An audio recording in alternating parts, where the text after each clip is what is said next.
number 10, senior Joe Girardi. And number 23, junior Parker Moffett. Cyclones are coached by Adams, assisted by Paul. Officials for tonight's game, 9th inning junior Larry Meadows.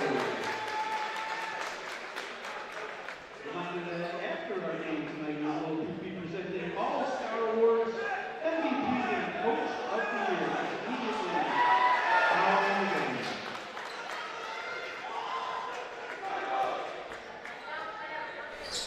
Good evening, ladies and gentlemen. Thank you for tuning in to NBC Watertown tonight.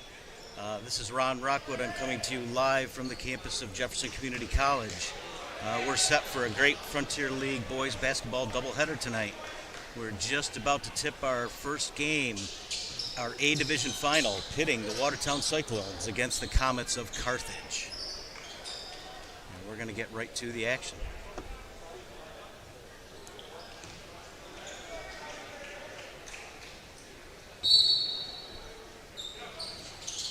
Opening tip controlled by Carthage and right to the rack. Good defense inside. Watertown's able to come away with it, and they're going to take off on their first possession. Carthage set up in that 3-2 zone.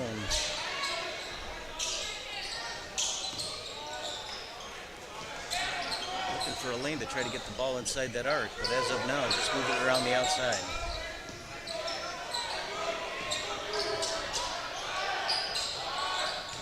Finally, they move the ball inside. Ball's just short. Rebounded by the Comets, and here come the red and gold from Carthage. Out front is Norton. Gets it off to Tavega. And now to their leading scorer, Trenton Walker. Oh, and he has it taken away. Little hesitation right under the basket. We got an open three.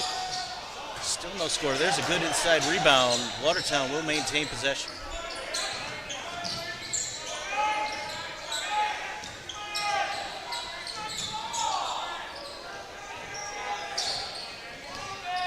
And a quick steal by Walker.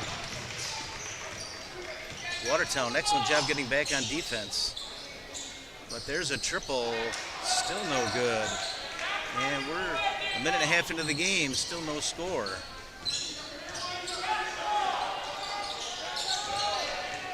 There's a pass inside to Dua, and he's unable to finish. Offensive rebound.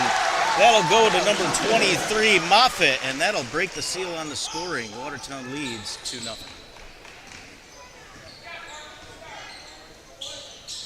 Both teams have had a couple of good looks inside, but good interior defense has kept them off the scoreboard. There's another triple off the mark. Oh, he almost got the bounce. Inside rebound, still no good. And Watertown will come away with it. Carthage unable to break the seal.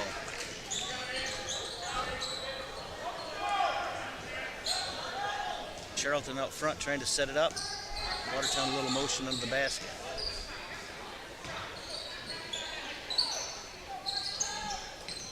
And there's an open triple, too strong. All air on that one, looking for Walker inside. They telegraphed that pass and never got to him. And now Watertown over the top. Oh, nice look inside to Dua. He's blocked.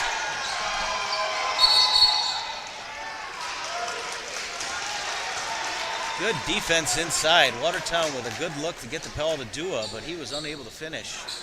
The interior defense on both ends of the court has been outstanding to this point. We're still at 2-0, almost 3 minutes into the game. Oh, there's a nice pass off the inbounds. A little bit errant on the shot off the side of the backboard. Here comes Walker going 1-on-3, and he's going to finish. There's the first bucket for Carthage, and we are tied 2-2. Walker was not going to be denied. Girardi and Charlton up top, moving it back and forth, looking to get that ball inside a little bit. Adams, I don't believe, has gotten off a shot yet. That's only a matter of time. Down to 10 on the shot clock. Watertown better get something working. And there's an open triple. Boom! Buckets for Adams. Gets him on the scoreboard. Watertown now leads 5-2.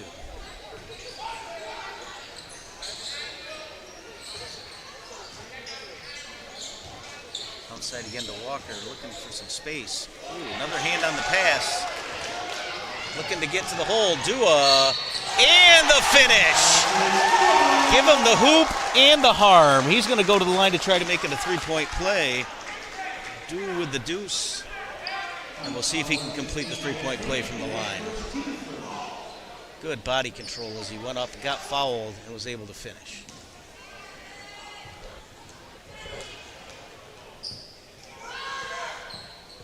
And he does complete it. That gives him 3 points. And suddenly Watertown out to a 6-point lead, 8-2. Carthage out front with Norton and Tavega. And then Walker makes his way out front to get the ball. Another block. The defense has been outstanding.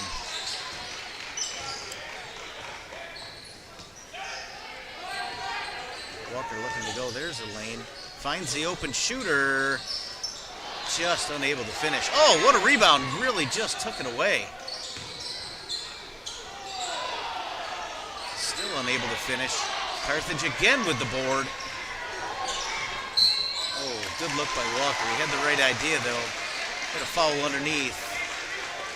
I think they called it on the floor. Nope, they're going to call that a shooting foul. Interesting call, but that's going to put Walker on the line. And I believe they've changed their call. This is the correct call. He was trying to pass the ball. They're going to give Carthage the ball on the end line with a new 35.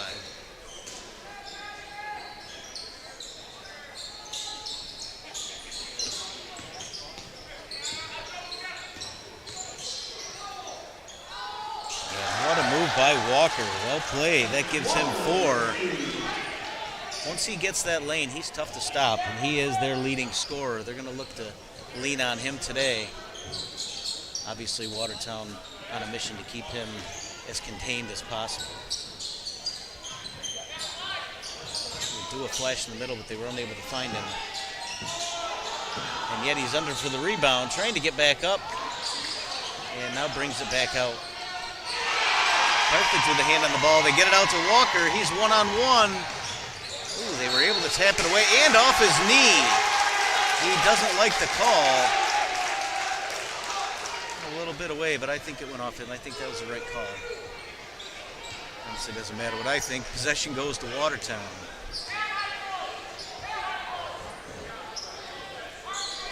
Girardi and Charlton once again up top, this time getting Adams. They got all 3 guys up above the key.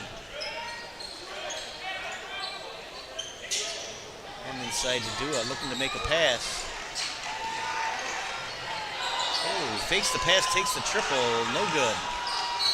And that ball will go back to Carthage, out of bounds off of Dua. We're down to just over 2 minutes left in the first quarter, 8-4. Pretty limited scoring, but some outstanding defense on both ends of the floor.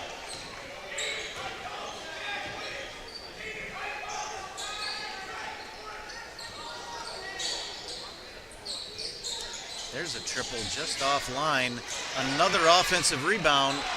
Unable to get the follow. And possession back to Watertown. Carthage has done a good job hitting the offensive glass. Just unable to put in the follow.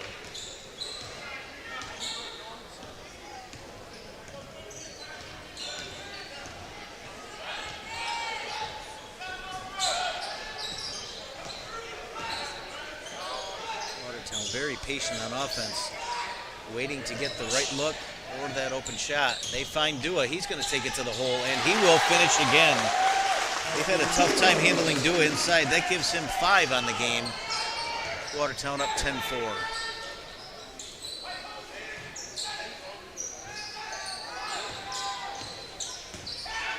Watertown, so far to this point, that box and one is looking pretty effective, keeping the ball out of Walker's hands as much as possible.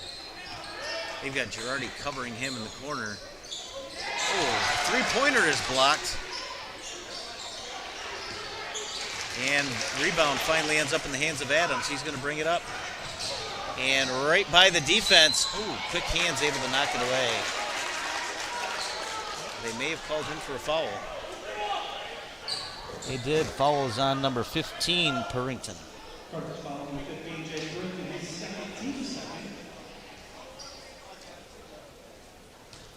That'll put Adams on the line.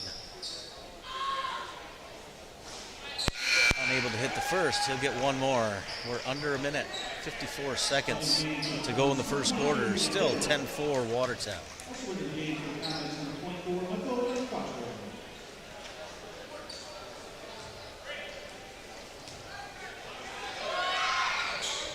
Adams hits the second. That gives him 4 on the game.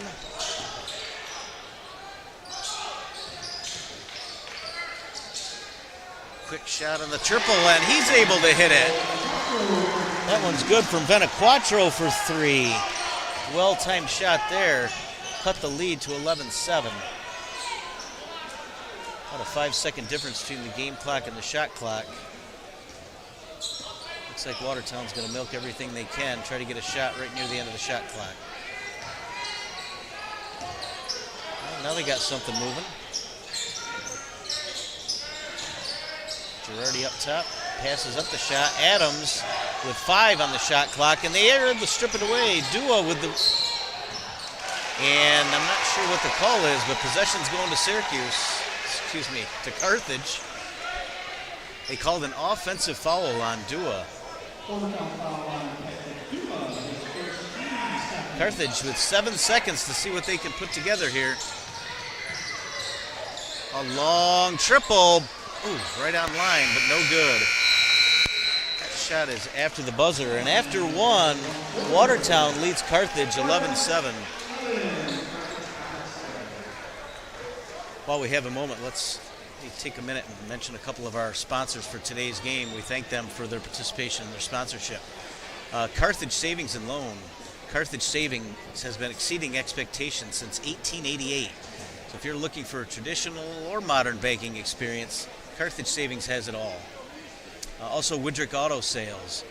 Woodrick Auto Sales, we're proud to have that family of businesses on board for these Frontier League high school basketball playoffs.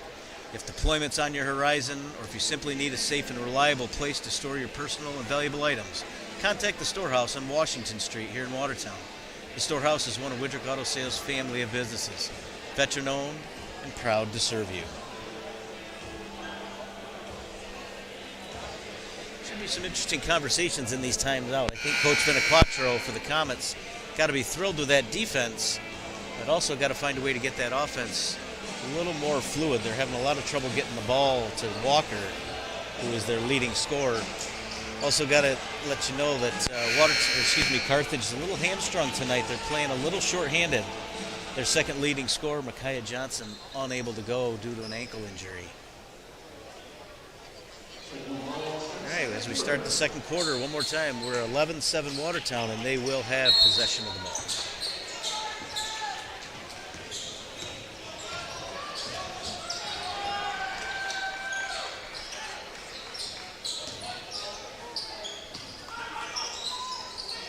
Find Dua on the line. Oh, he almost lifted that foot. Then he goes to the hole, unable to finish. Hicks with the rebound. Oh, Walker hit from behind. Kind of a fluke there. I think Dua and Girardi bumped into each other, and Girardi got knocked into Walker. Regardless, the foul is called. Possession to Carthage out of bounds. Oh, they were waiting for that. And an easy bucket for Girardi. That's his first bucket of the game. They were waiting for that inbound pass to Walker.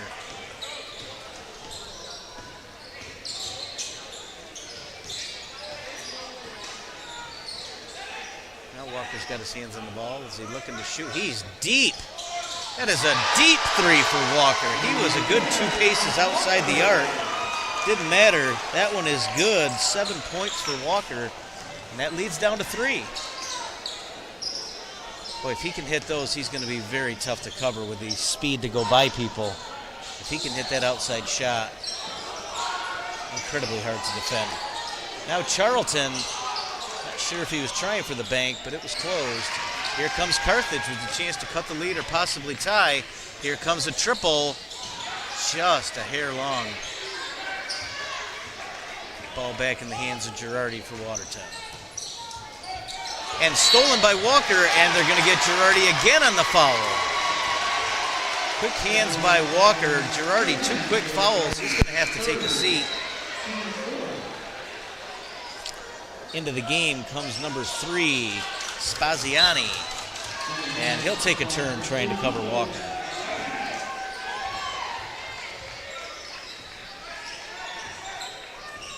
He set a pick up top. Oh, more quick hands by Charlton. Walker able to corral it. Shot clock down to 22. Plenty of time.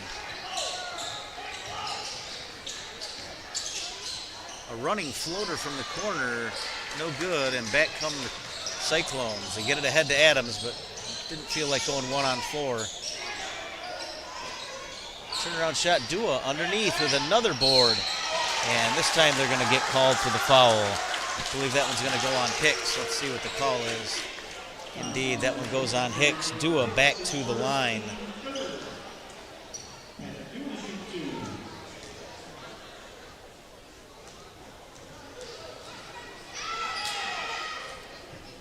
Dua hits the first.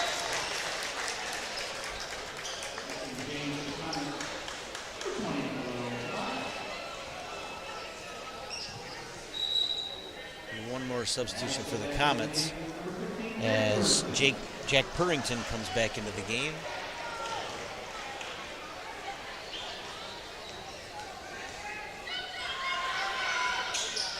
And Dua misses the second. Rebound to the Comets, trailing 14-10. Carthage has gone to a little different strategy here. They're now using Walker to bring the ball up the court. I think they feel like that's an easier way to get the ball into his hands. It's worked. So far, we'll see what Watertown does to counter.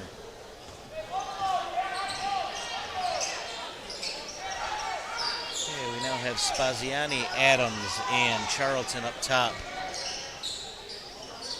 Back into Dua. Oh, had a pass there for a minute and then it closed. There's a triple off the mark. Rebound to Walker. Gliding through the defense, gets it up ahead. Cuts in the basket. Good rebound. And a block. Good hands inside by Moffitt on the block. Dua with another rebound. He is a workhorse inside today, all over the glass, along with the leading scorer for the Comets.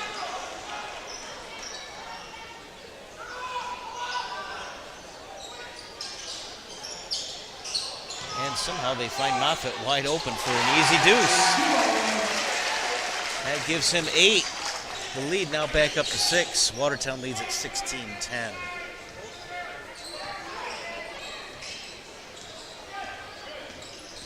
Walker took a shot to the body. I think they're going to have to call that one. That calls on Spaziani. Walker certainly drawing his share of fouls.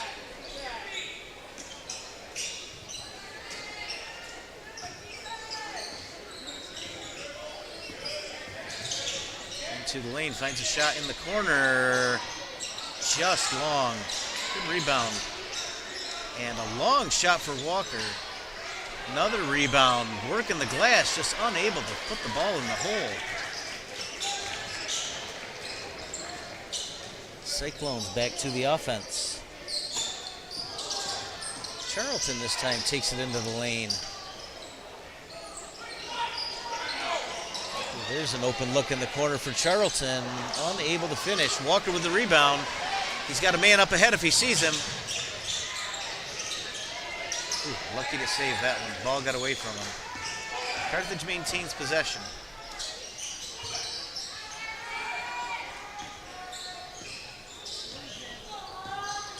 Vega up top, off to Walker for a triple. All air. hearing that a little bit from the Watertown crowd. We're down under 4 minutes to go until halftime. Watertown with a 16-10 lead and possession. Oh, nice move inside. That's an easy deuce. And a timeout from Benaquatro. Another deuce for Moffitt gives him 4 on the game. And Benaquatro, I think he sees this starting to slip away a little bit. Watertown's been able to get the ball inside. You got both of those guys inside that can finish. Dua has been tough to handle. Now as they focus more on him, that's opened things up for Moffitt.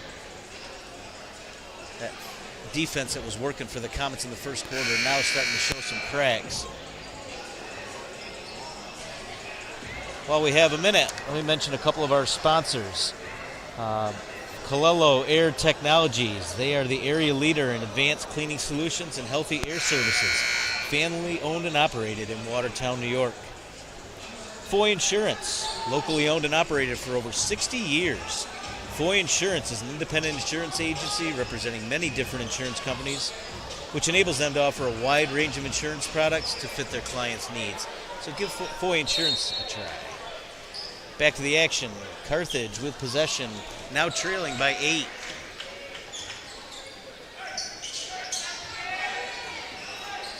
Going back to that earlier strategy of having their other guards bring it up the court and then try to find a way to get the ball to Walker.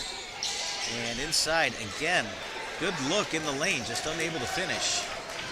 Carthage has had their share of open looks in close range. Moffitt, a lot of movement in there, but unable to get to the basket. Here's a look for Charlton, and count all 3 of them. That's his first bucket of the game. And suddenly that lead is up to double digits. And a steal, trying to get it up ahead to Charlton. Oh, good defense, prevented the bucket, but there's Moffitt to clean it up. And Benaquatro has no choice but take another timeout. This is starting to get away.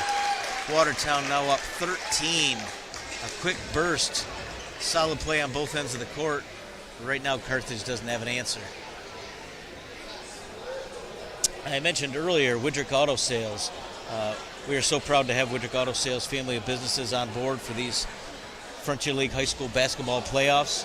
For those of you that may be looking at deployment in the near future, or for those of you that need a safe and reliable place for storage for your personal valuable items, contact the Storehouse on Washington Street right here in Watertown. The Storehouse is one of the wide variety of Woodrick Auto Sales family of businesses. They are veteran owned and they are proud to serve you. Carthage Savings and Loan, the hometown bank in Carthage. Since 1888, they've been exceeding expectations ever since their inception. If you're looking for a traditional banking experience, a modern banking experience, whatever it is you need, Carthage is there to fulfill your needs. They should be your first choice in local banking because local matters. Players back on the court. Carthage will be bringing it in, looking for an answer. Now down 23-10. Desperate to put the ball in the bucket.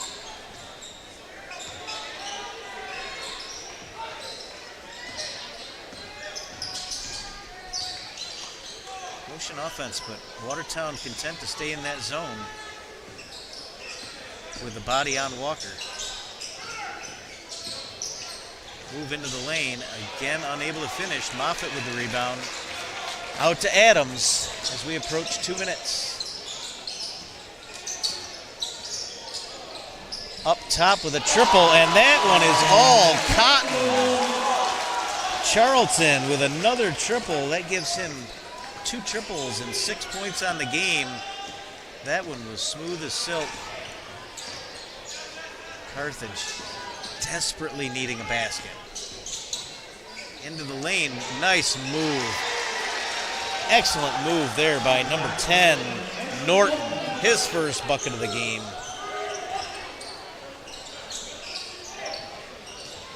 Dua, a fake to the basket. Oh, no foul under there. But there's Moffitt to follow it. Those twin towers in there are now starting to inflict some damage. Moffitt now with 8, along with Dua. Together, 8 points apiece, the leading scorers for the Cyclones.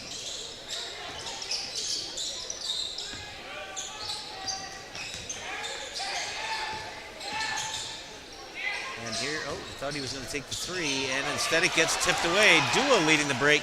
Gets it out in front to Charlton to the basket. The hoop and the harm, another bucket.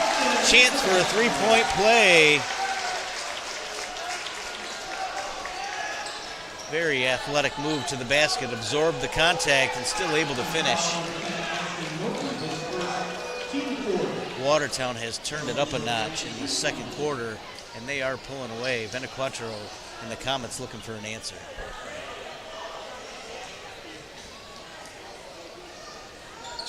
And Charlton does finish the 3-point play. That gives him 9, our new leading scorer. Our lead is now suddenly 31-12 as we go under a minute till halftime. Nice pass inside, and again unable to finish. That one's going to go down. Bucket by number 33, Hicks, his first bucket of the game. Gets the Comets to 14. Unfortunately, they still trail by 17. Dua looking for a place to pass, no one to go to, so he'll take it to the hole and dribbles it off his leg. Carthage, 33 seconds left till halftime. I'm gonna guess they'll hold for the last shot, but we'll see. Unable to go 2 for 1. Really no benefit to going quickly.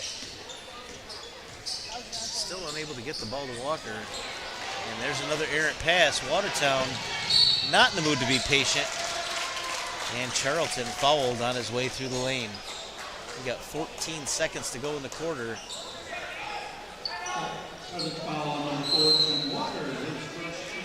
And we got a timeout on the floor with 14 seconds until halftime. Gives me a chance one more time to mention a couple of our sponsors. So glad to have Foy Insurance Agency on board. They've been locally owned and operated for over 60 years. Foy Insurance, independent insurance agency, but they have a lot of different insurance companies at their disposal, which allows them to offer a wide range of insurance products and opportunities to fit any needs of their clients. And for Colello Air Technologies, they are the area leader in advanced cleaning solutions and healthy air services. They've been family owned and operated in Watertown, New York.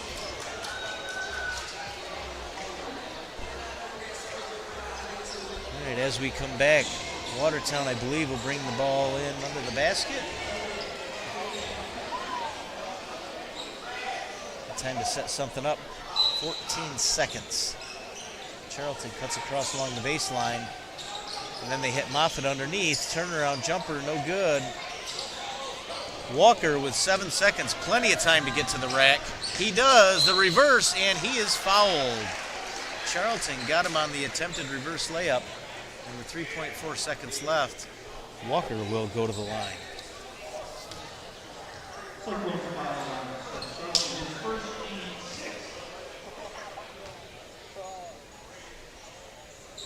Ooh, just a bit strong. He'll have one more. And with the rebound, whoever's able to grab it will have just over 3 seconds to put something together. Walker able to get that one. That gives him 8 on the game. Ball comes in. Charlton to half court with the heave. Not close.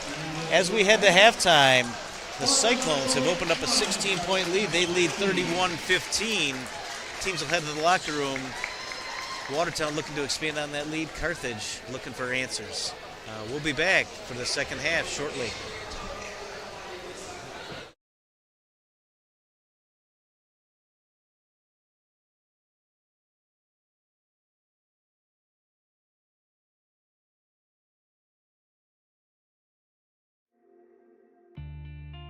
Lots of things can make your engine light come on, besides your engine. A loose gas cap, a failed catalytic converter, even your transmission. At AMCO, we know how to diagnose and fix a problem no matter what it is. What makes your car's engine light come on can be confusing. Fortunately, where to take it isn't. That's AMCO. AA, MCO. Foy Agency is the premier community-oriented insurance agency of the North Country.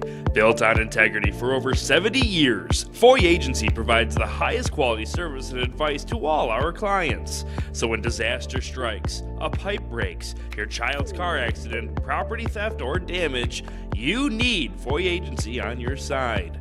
With 3 locations in Deer River, Croghan, and Lowville, stop in today and let us show you why the community has trusted us since 1950. Can you help me with this? It's not working. Sure, I can take a look at that. Can you give me a hand? Take a minute. Can Hold you up. check Wait. out this Wait a minute. project? Yeah, hold on just a minute. Only the highest quality sheds and barns are made here at North Country Storage Barns, but it doesn't stop there. We also have gazebos, play sets, indoor and outdoor furniture, and even toys for the kids.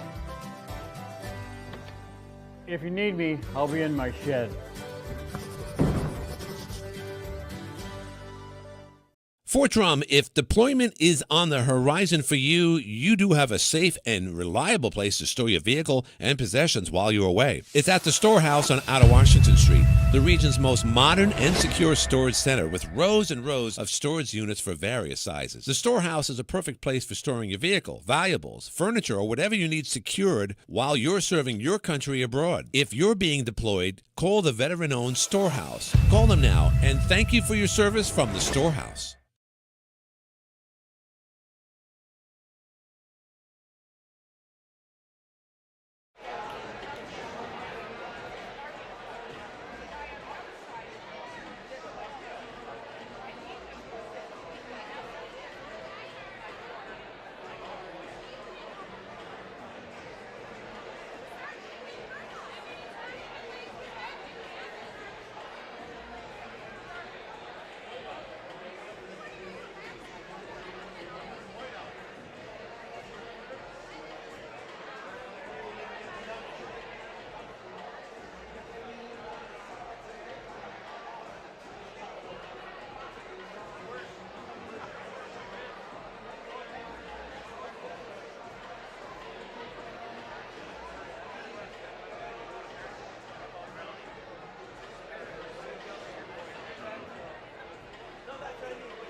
Welcome back, ladies and gentlemen. We've got about a minute and a half until we start the third quarter. Both teams looking to come out, get things established early. Most definitely Carthage in need of some offense. So look at the scoring from the first half. Carthage got 8 points from their leading scorer, Walker. Outside of that, 1 bucket apiece for Norton, Benaquatro, and Hicks for a total of 15. Much more balanced scoring from the Cyclones. Leading the way for Watertown is Charlton with 9 points, but inside we've got Dua and Moffitt, both with 8 apiece. Outside of that, a couple of buckets for Adams and 1 deuce for Girardi for their total of 31. We'll see what Benaquatro's got in mind for the second half. That defense was pretty effective in the first quarter.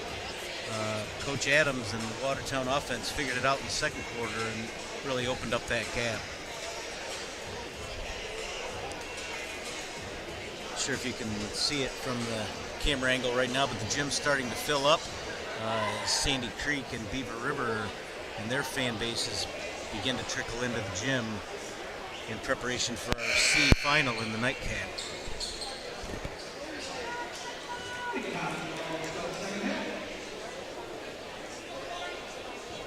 Watertown on the floor. Carthage about to take the floor, and they will have possession to start the second half. Again, trailing by 16. They need to get that offense going, and they need to get it started quickly.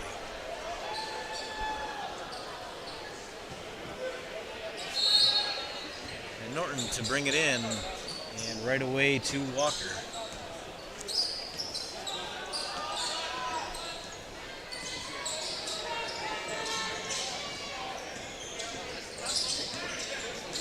Tried to get it inside, and off of Watertown. Carthage will maintain possession.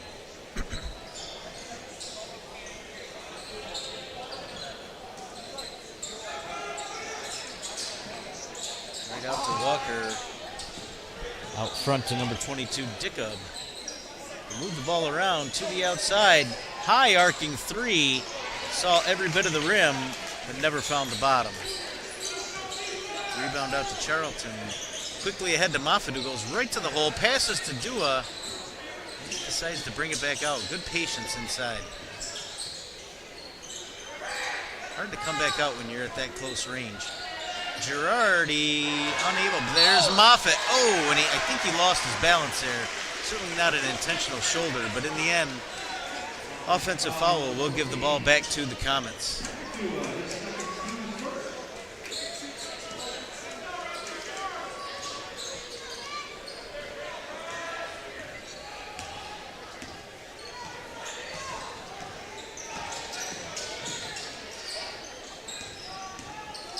A lot of motion in the offense, but if it doesn't result in the bucket, it's all eye candy. Let's see if they can get a shot off and get it in the hole.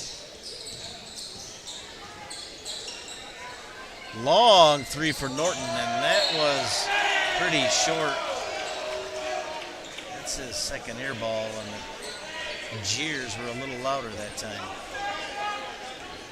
As I said earlier, if he can hit a couple of those, he's going to be a lot tougher to defend.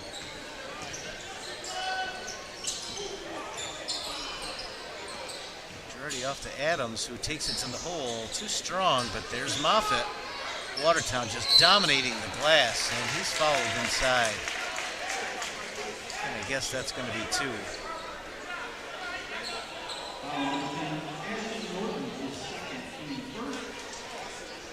Moffitt will, in fact, have 2 shots. Fouled right under the basket. First one hung on the rim, eventually fell off.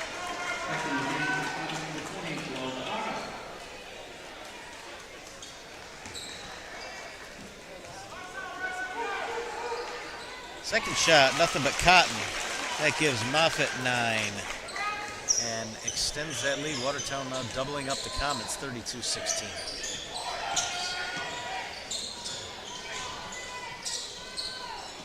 Check that, 32-15.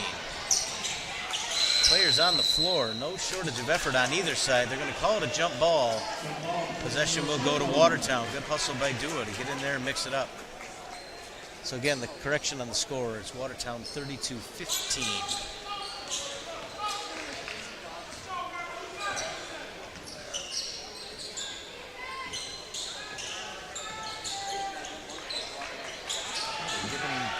The open three, he didn't want it. Very patient offense. Charlton working hard along the baseline.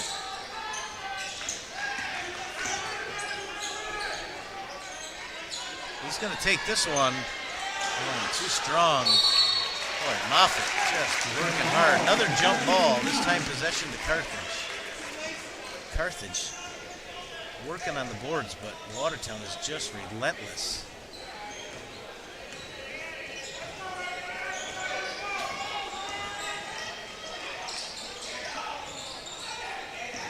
Finally find a way to get the ball in the hands of Walker. Let's see if he can do something with it. This time he's going into the lane by basically 1-on-5 and able to hit the layup. That gives him double digits. He's got 10. Carthage now down 15.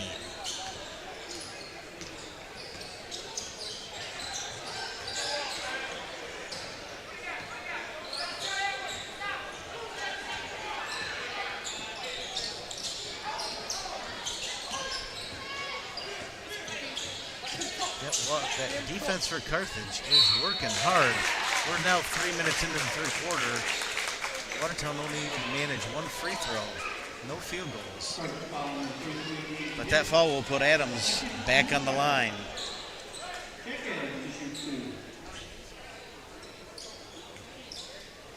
Normally a pretty smooth free throw shooter. And on cue, I jinxed him. And this is the first.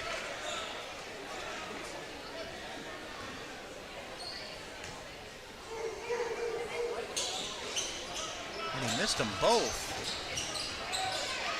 Good rebound by Carthage.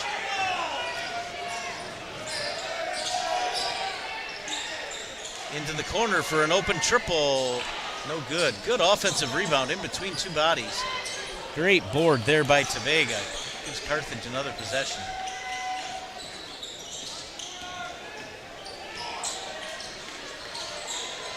Another triple goes up. This one too long. And there's Carthage. Maybe threw it away. We'll see if they call it a tip ball. They did. Plenty of time on the shot clock. Carthage can relax and get something set. Good move inside, but Moffitt is there for the block. And Dua for the rebound.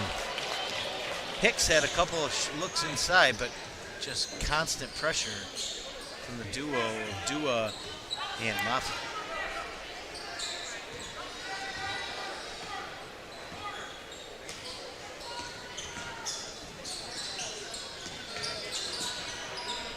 Girardi out to Charlton. Nice pass inside to Dua for an easy deuce. That gives him double digits.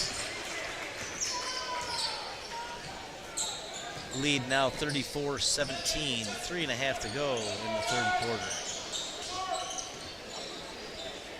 Carthage just cannot seem to get that offense going.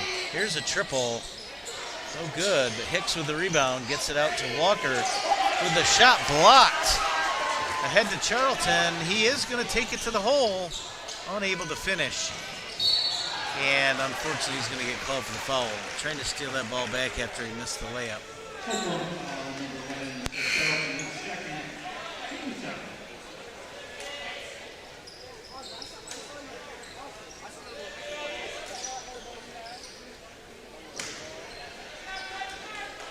Ball inbounds to Carthage.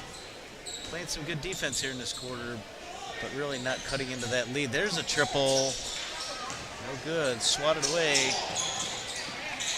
This should lead to an open look. Walker cannot get it to go. Hicks with the rebound. Ooh. They could not call a foul there. I'm not sure what the refs were looking at, but clearly swatted on both arms. Walker again with a triple. And out comes Watertown. Charlton on the move. He's going to pop the three. Good rebound by Hicks, and here comes Carthage. Walker with another triple, unable to get it to go. Hicks with the board, right back to the rack. He will go to the line. Got to give a nod to that Cyclone interior defense. Watertown, I've lost count. Carthage has had at least half a dozen shots point blank range that they've been unable to convert. That's just relentless defense inside from the Cyclones. Hicks misses the first.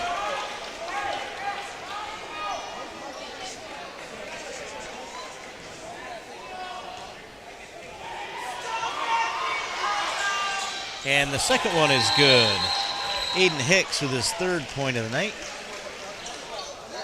Got a timeout on the floor with Cyclones ahead 34-18. I mentioned earlier Colello Air Technologies, the area leader in advanced cleaning solutions and healthy air services. Family owned and operated right here in Watertown, New York. We're also very proud to have Woodrick Auto Sales family of businesses on board for these Frontier League High School basketball playoffs. If you are looking for a safe and reliable place to store your personal valuable items, or perhaps if you're looking at an upcoming deployment, look for the Storehouse on Washington Street right here in Watertown. The Storehouse is one of Woodrick Auto Sales family of businesses, veteran owned and proud to serve you.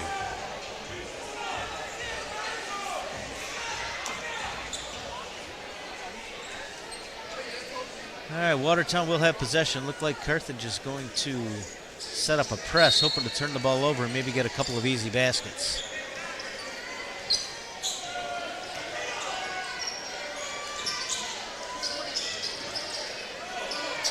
Burning some clock here. Oh, I think they had a shot at that one. And there's the steal. Hicks comes up with it. He's got Walker, but he's going to take it himself. And the offensive foul, Girardi. Gutsy call there. He's had a couple calls go against him, but he stood in and took the charge. I think Coach Venequatro telling his young player, you had another shooter open on the side of on the other side of the basket. Draw the defender and get the ball out. Let's see if Carthage can turn him over again. Charlton splits the defender, is able to maintain possession. We're under 2 minutes to go in the third quarter. Watertown comfortably out in front, 34-18.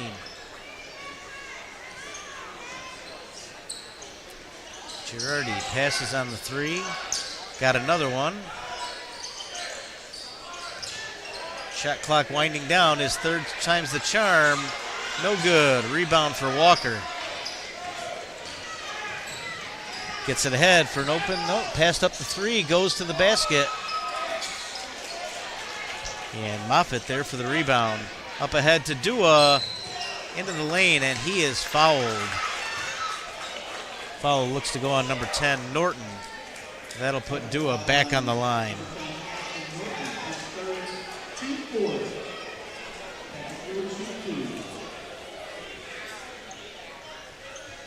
Dua on the line for a pair.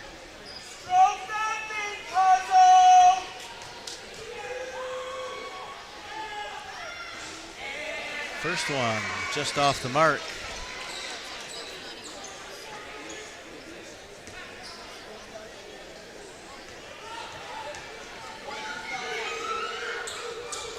And also the second one, no good. Empty possession for the Cyclones. Quickly up ahead.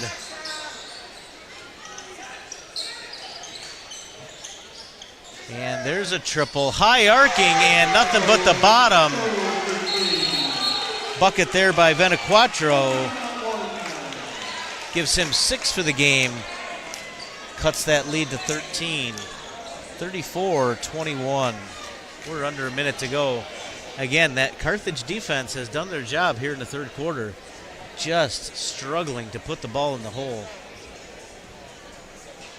If they can hold Watertown like they have been and find some offense, they're not out of this game. But if we get into that fourth quarter, they're going to have to cut this lead into single digits pretty quickly. They haven't really shown a propensity for scoring quickly.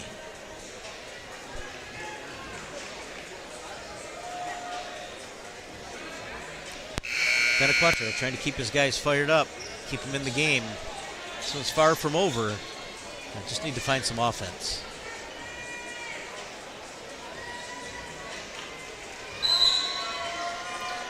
Watertown possession. Clock starts up. We got 52 seconds. That spread press. Oh, good passing. And no call. We're going to give the bucket to, I believe that was Adams. That was Adams. Gives him 6 on the game.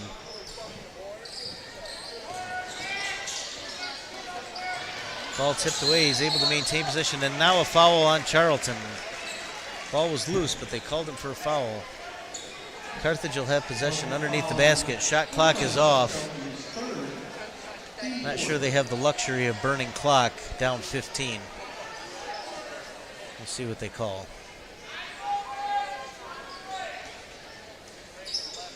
Out top for an open 3. Boom!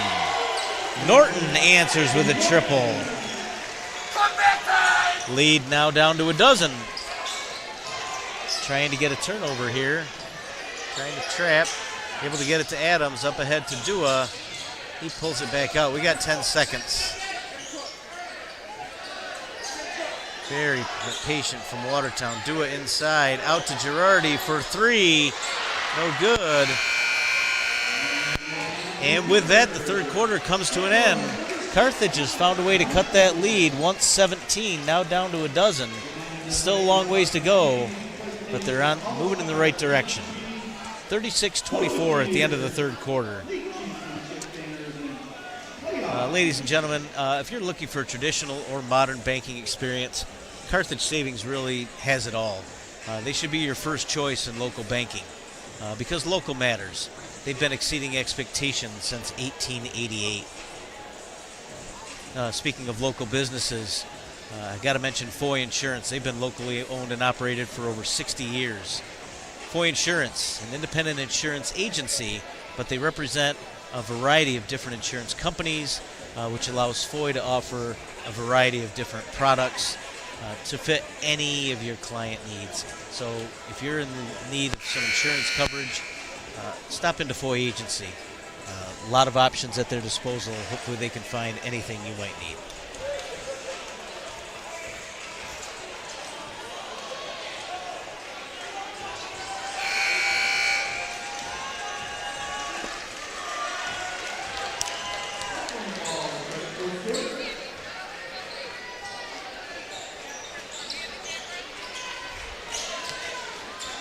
We get ready to start the fourth quarter. Charlton inbound to Girardi. Watertown possession. Up a dozen. Walker with a steal. Exactly what Carthage needed. Almost as much as they need a basket. He's going to take the 3. Boom! Norton again, suddenly feeling it, and that lead is down to single digits. Carthage got a little something going here. Let's see if they can keep it up. Watertown may have kind of pulled it out a little too soon. We'll see. Oh, they had Dua underneath, but they closed the lane. Block. Oh! They're going to call a foul. Must have been from behind because that was clean in the front. That call not sitting well with the fans in red. Regardless, Adams will go to the line for 2. Nothing but cotton on the first one.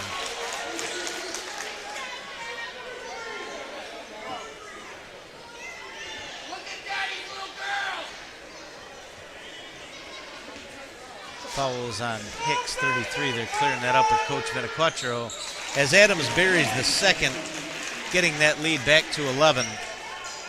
Carthage with a couple of quick triples in the first half minute here.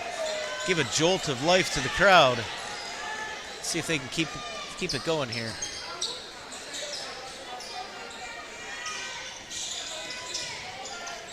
Boy, they've got a defender out on Walker. Three steps outside the three-point line. Somebody else is going to have to step up. Good board inside by Hicks. Oh, he goes the other way under the basket for the deuce. Nice play by Hicks. And once again, the lead cut to 9. This change in defense, this little subtle change has made a big difference in the the offense for Carthage. Now with a few balls going through the hole. And right back at him, Moffitt able to put it in. He's now in double digits with 11. Watertown leads 40-29. Another open triple. Oh, he's been feeling it. That one didn't miss by much. He'd like another look, I think. Norton's hit a couple of quick ones here, and he's going to take another. That one's short. Give it to him again. This time he takes the dribble instead of the shot. And again, oh, and he dribbled it off his leg. Too bad. He had a lane to the basket after he went by the defender. Watertown with possession, an 11-point lead. And this time a timeout by Adams. I think maybe he wants to draw something up to deal with this press. It's definitely caused some issues for Watertown here since about the 2-minute mark of the third quarter.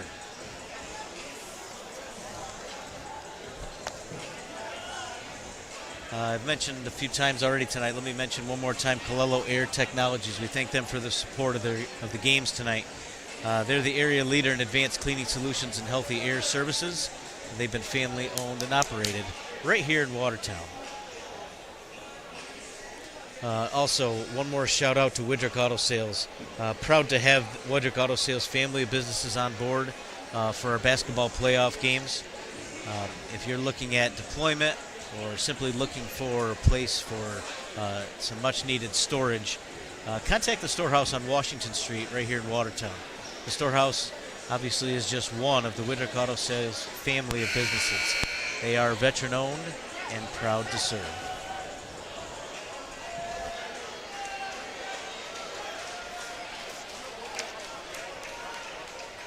All right, Adams releases the huddle. Here comes Watertown. 6:08 to go, leading 40-29. Looks like that same defense for Carthage. This time Watertown brings Dua to center court. And then Dua breaks to the basket. He goes around the defender, but good defense prevents the basket. Now you got Walker, gets it ahead. Oh, ball is blocked. And Charlton is fired up on the block. Benaquatro took it to the rack. Charlton was up the challenge. He inbounds the ball. And Watertown with the rebound. Tried to get a quick basket there off the inbounds play, but wasn't meant to be. Watertown now more than content to move the ball around, get a motion offense. If an easy bucket presents itself, they'll take it. And that one knocked away. Ball to Carthage. They're doing their job on the defensive end. Same story throughout, though. The struggle has been putting the ball in the hole. Hicks back in the game. Purrington will have a seat.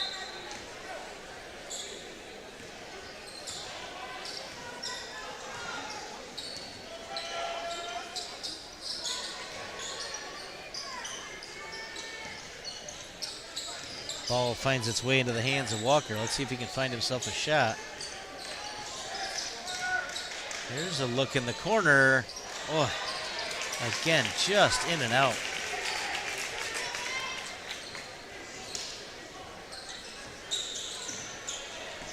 We're now under 5 minutes to go. Carthage going to need to cut into that lead here pretty quickly. Still trailing by 11.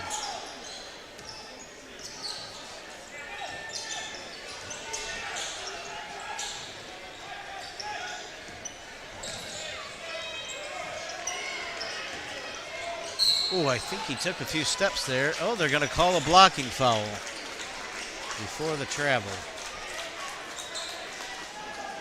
Plenty of motion in that Watertown offense. Charlton eventually took it to the basket, and he got fouled. He'll shoot a 1-and-1.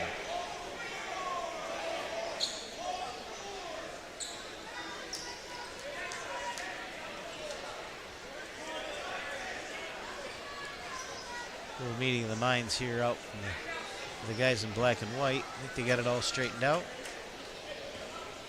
Charlton to shoot 2. First one automatic.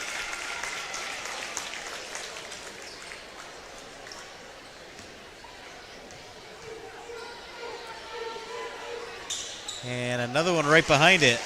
Gives him 11 for the game. Lead up to 13. 4.5 to go. Carthage right to the rack and to the left hand. Walker, that was smooth. He now has a dozen. Lead still in double digits.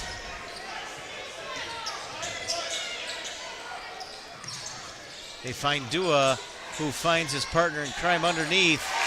And Moffitt with the finish. Give the assist to Dua. Moffitt now with 13. Watertown making it look easy. Once they get by that press at half court, there are two guys inside working very well together.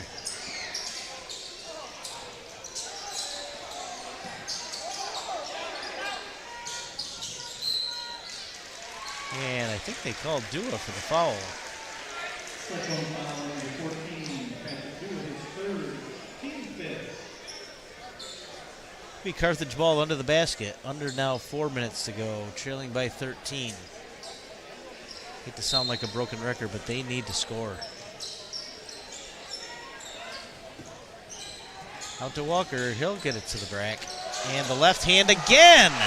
The scoop and score. Walker cuts the lead to 11. Walker now with 14 on the game, leads all scorers. Dua this time tried to get it to Moffitt. Moffitt was just unable to get to it. Carthage with possession, chance to cut it to single digits.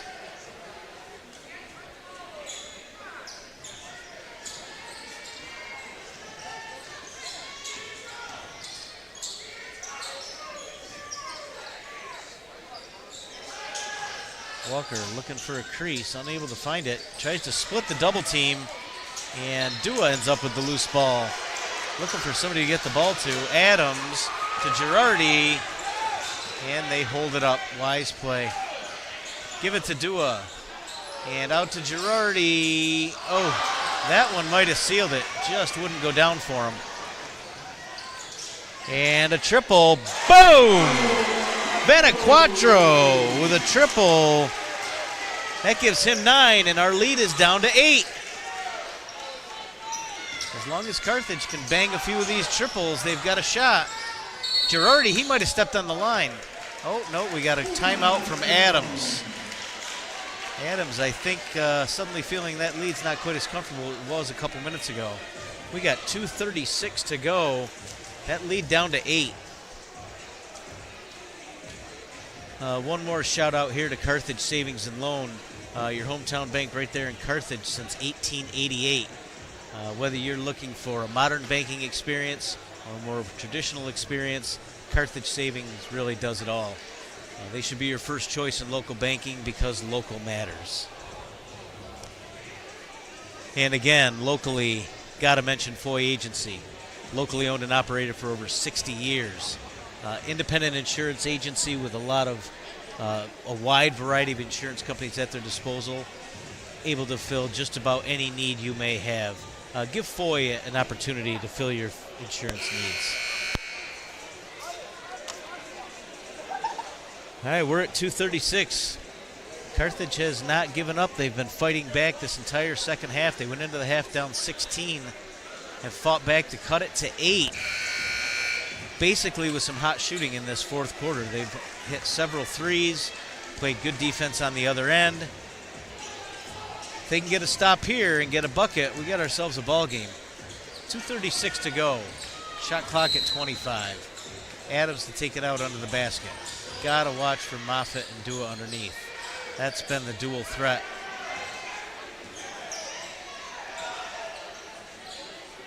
Adams, Charlton, and Girardi look pretty content to wind that clock down probably to the 10-second mark and then get something set up. Here comes Adams at the 10-second mark, and he buries it. Clutch play, well drawn up by Coach Adams out of the timeout. Puts the lead back at 10, and Adams now with 10 on the game. Walker into the lane, goes by 3, gets the shot off, no good. He's forcing it now, unfortunately, and that's out of necessity. Carthage can't afford to wait and move the ball around. They've got to get to the hole, and they've got to put points on the board. Carthage now resorting to the fouls. Foul by Venequatro will put Girardi on the line. Girardi with a 1-and-1. Obviously, Carthage hoping he misses that first one. And just as importantly, they better focus on getting that rebound. He buries the first. His third point of the game.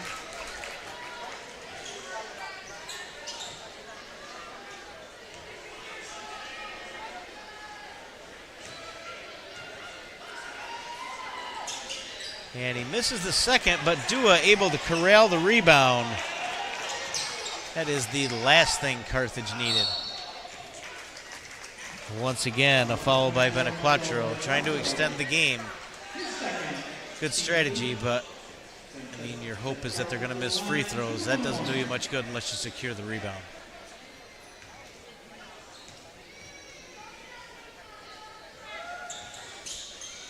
And Charlton able to bury the first. Gives him a dozen on the game. And the lead now at 12.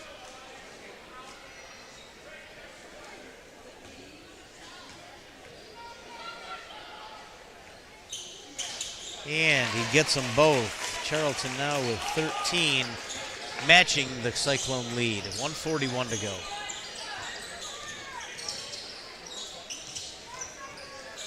Venequatro with a number matching his name, 24. Good snag on the errant pass there. Dua almost got a hand on it. Back to Venequatro into the corner. Boom! Purrington with a triple. His first bucket of the game. Lead is back to 10. Might be short on time. We'll see. Maybe Carthage can find a way to turn up that pressure. They trail by 10. 1:19 to go. Watertown just over a minute away from a Frontier League A Division Tournament Championship. We look in the tunnel, the Beavers and the Comets getting ready for their tilt just after this one ends. Before the night's over, we're going to crown 2 local tournament champions. 2 more tomorrow night as we see the finals in the D and B division on Friday. And then we're going to see all 4 ladies games on Saturdays. The A's, B, C, and D division crowns up for grabs. We hope you'll tune in to NBC Watertown. If you can't be here in person, next best thing is to watch it with us here on NBC Watertown.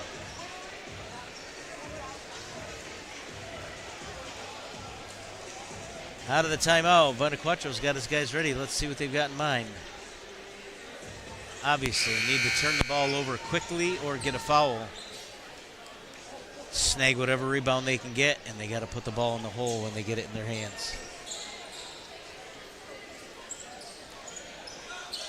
They got a man-to-man press. Struggling to get the ball in bounds. And they foul Girardi.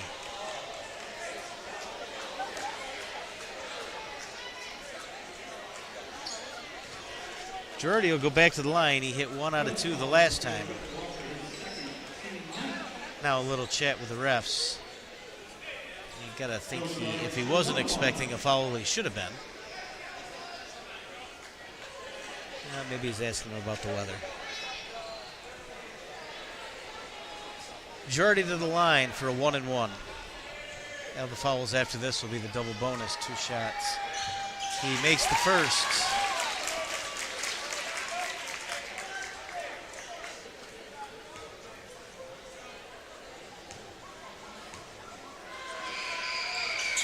And another one right behind it gives him 5 on the game. Lead now at an even dozen. Walker, good ball moves. There's a triple. Boom! Ashton Norton has hit several here in the second half. That gives him 11 on the game. Carthage just will not go away. Credit to their heart and their fight. Trailing by 9, 1:08 to go. Strategy seems pretty simple for Coach Venequatro. Got to find a way to turn them over. Almost, if you don't have a clear lane for a layup, they're going to have to take threes and get points on the board as quickly as possible. For Watertown, secure the ball, expect the attempted steal and then the foul, make your free throws. They call them free throws for a reason. Watertown makes their free throws, this game likely over, unless there's a rash of turnovers in the last minute. If they can make their points on the line, they're going to be tough to beat.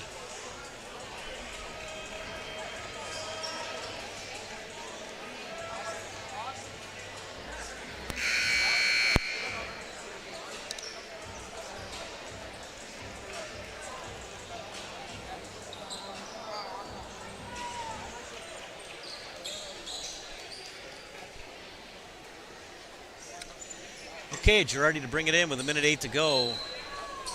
Covered by Dickup. Gets it into Charlton. They try to trap him.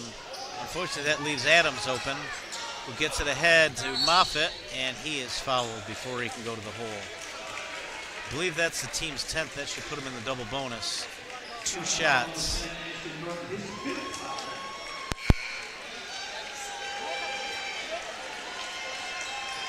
And that will follow Norton out of the game.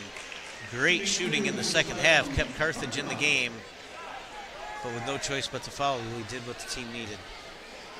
Moffitt to the line for 2. Buries the first.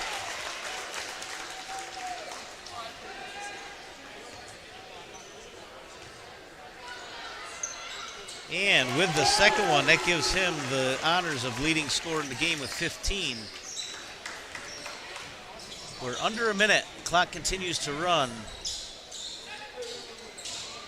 Still double teaming Walker. The scoop, unable to finish. Got to think Carthage now is going to call off the Dogs.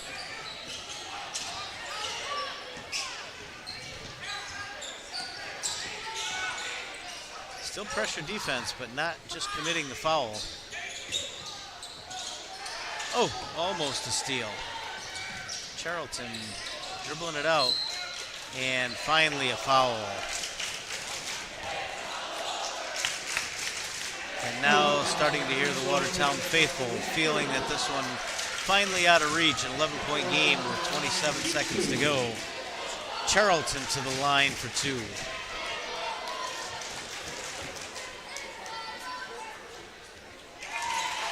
Makes the first.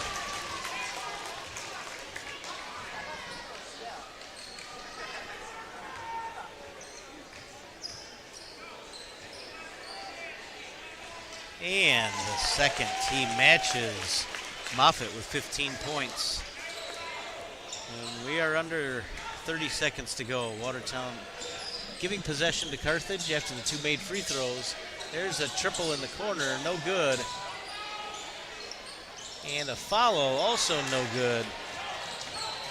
And here comes Watertown with 10 seconds to go. Carthage finally willing to let this one go, and Carthage now watching Watertown celebrate their A Division championship. Congratulations to the Cyclones of Watertown, Frontier League A Division champions. And a shout out to the Comets of Carthage, playing a little short-handed tonight, but fought from beginning to end, played hard, just came up short. Our final score, Watertown 55, Carthage 42. We hope you stay with us. We'll see you shortly for our C Division final as soon as the court is cleared and the new teams come on the floor.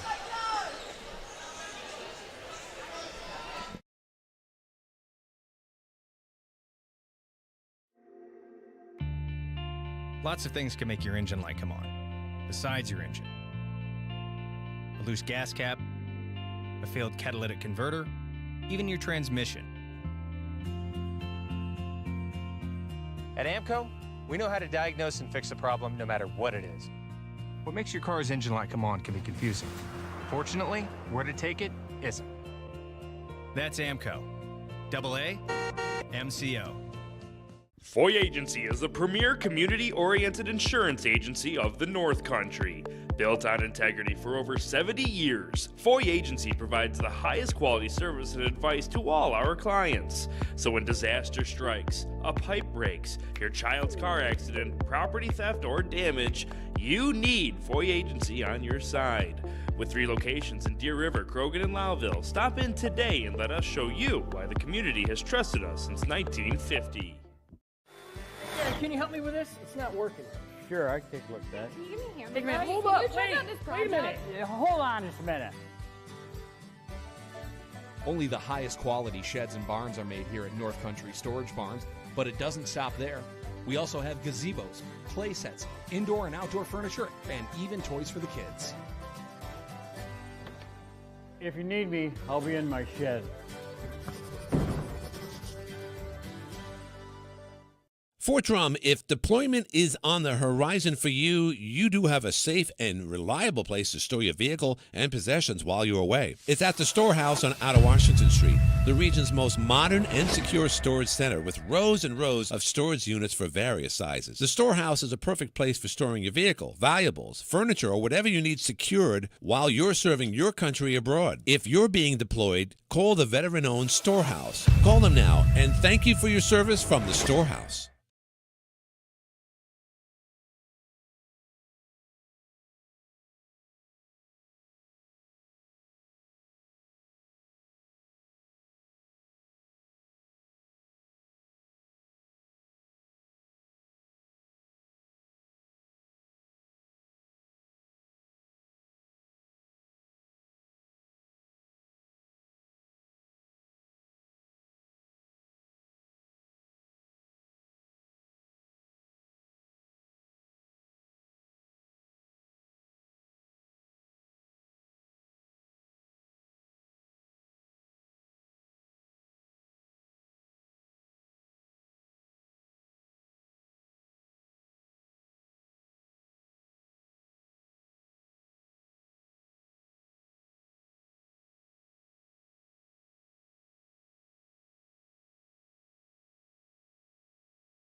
Now we'd like to announce the league champions and playoff champions, the Watertown Cyclones.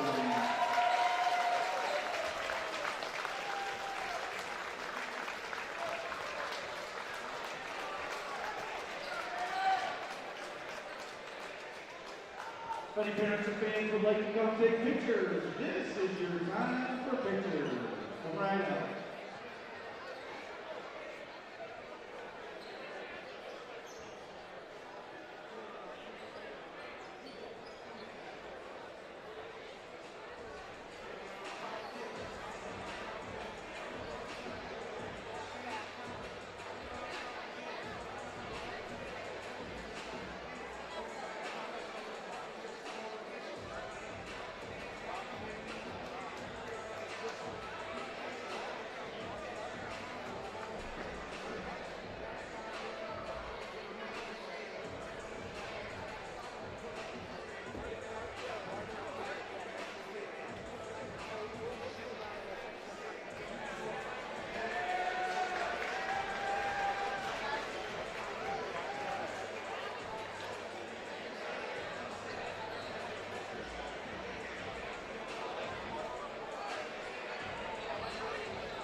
2 of the Frontier League playoffs, the C Division final.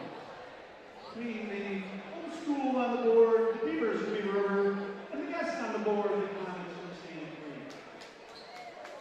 We encourage you to support your team enthusiastically, but with consideration and respect for the opponents and officials.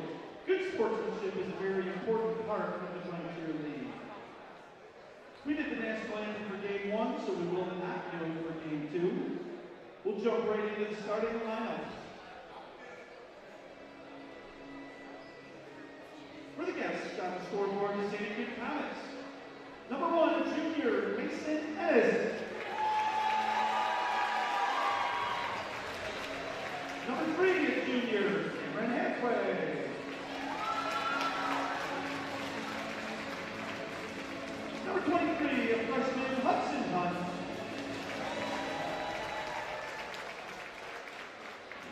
Number 14, a sophomore Holden Killam. And number 13, a sophomore Logan Lando. The Comets are coached by Mr. Jim Hunt.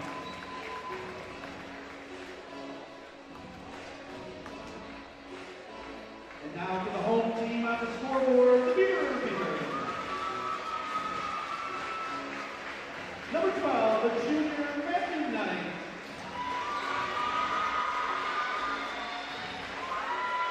Number 11, senior Aiden Mosier.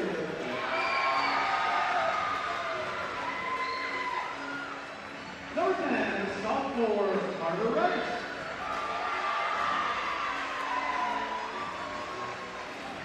Number 1, a senior Lucas Rose.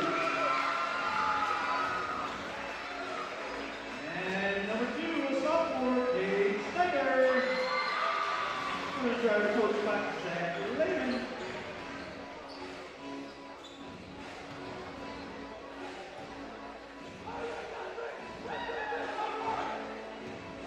Officials for the ninth game, Paul Apolino, Wiley, and Laviendo. Good evening, ladies and gentlemen. For those of you that were with us earlier, welcome back. For those new viewers, welcome to the campus of Jefferson Community College for the second game of our doubleheader tonight.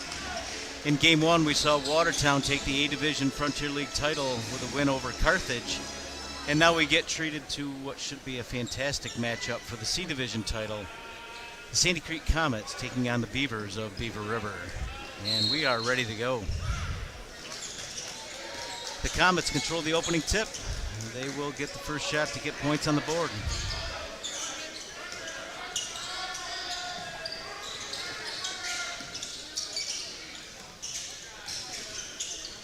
Good ball movement from the Comets, and that defense got to him. Here comes Schneider. He's going to go to the hole. Gets fouled going in. No hesitation. He took it right to the rack. And he will go to the line for 2.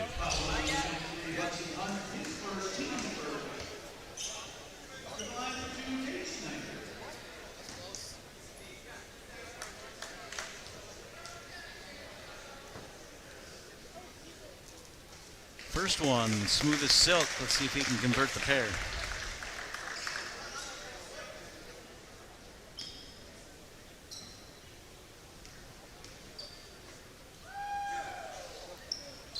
And he buries them both. Schneider puts them on the board. The Beavers on the board. 2-zip. And there's that press. Going to try to get the Comets to turn the ball over. A bit of youth in their backcourt. Let's see if they can handle this pressure. Dribbles it right into a triple team, and that's going to turn it over. And right away, I think we got a quick timeout on the floor. 30 seconds into the game, the Comets take a timeout. Maybe not a bad idea. Going to have to come up with something for that press, or that's going to be a problem all game long.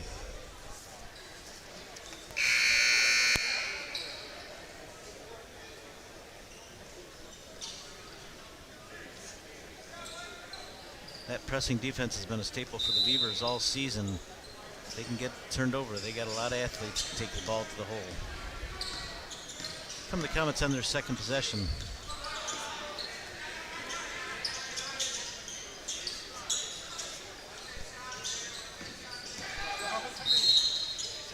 aggressive move inside. Ennis took it right to the hole, and he got fouled.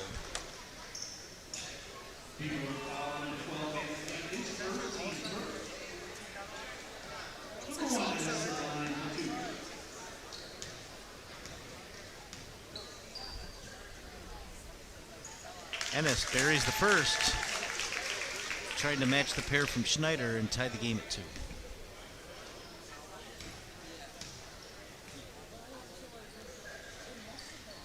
And he does just that. A pair from Ennis to put us at 2-2. Mosier now bringing it up the court for the Beavers. Schneider finds Knight wide open on the wing, and he buries it. A quick deuce for Matt Knight. Our first field goal of the game. Ennis, he is not afraid to take the ball to the hole. For a big man, he's got pretty good handle. Now they get it to him inside. 1-on-3. Got his own rebound and is able to finish.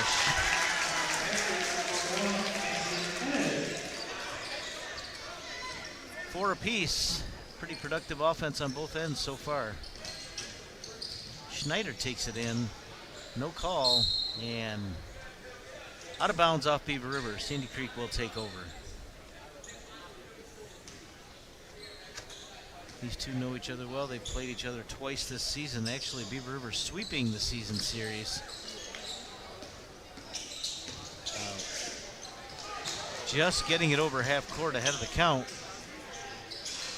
Short on the 3. Schneider with the rebound. He's got 2 trailing him and 1 ahead, but he's going to go to the hole anyway and finish. Another bucket for the Beavers. First field goal for Schneider. Gives him 4 on the game after those 2 opening free throws. They're going to call Schneider on the block there. Beaver foul number 15, Schneider, his first, team second. Ennis to bring it in. Doing a little bit of everything here early on, including all the scoring for the Comets. Quick hands from the Beavers. Knight went up to block it. He may have gotten a piece of it. And Rose comes down with it. Possession to Beaver River.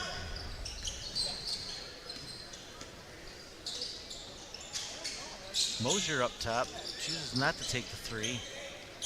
Knight thought about it, passes it up. Beaver River showing a little patience. Schneider, shot clock down to 10, and he's going to take it inside. Oh, what a dish to Carter Rice. Great look inside. Rice with his first bucket. Beaver River now up 8-4. Oh, and there's another steal, and Schneider should be an easy finish. Count it. That defense turning to offense for the Beavers. Suddenly they're up quick, 10-4. Quick 6-point burst. While we've got a second, let me mention a couple of our sponsors. Once again, for both games tonight, we thank Woodruck Auto Sales and are proud to have them on board. Their family of businesses. Very much willing to support these high school basketball playoff games. So if deployment is on your horizon, or if you simply need a safe place to store some of those possessions, contact the Storehouse on Washington Street here in Watertown. The Storehouse is just one of Woodruck Auto Sales' family of businesses, veteran-owned and proud to serve you. Also, a quick shout-out to AMCO, the world's largest chain of transmission specialists and one of the leaders in complete car care services. Should be a pretty simple huddle for Coach Lehman. Keep that press on, be smart with the ball. They've shown good patience on offense.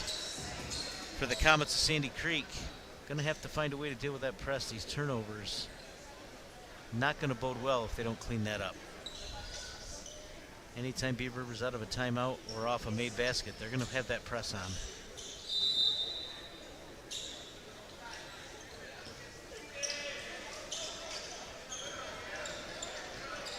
Little man-to-man press here.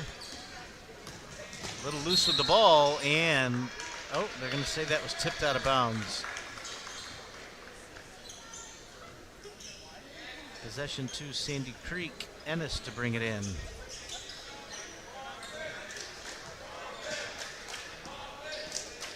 Controlled up top by number 23, Hunt.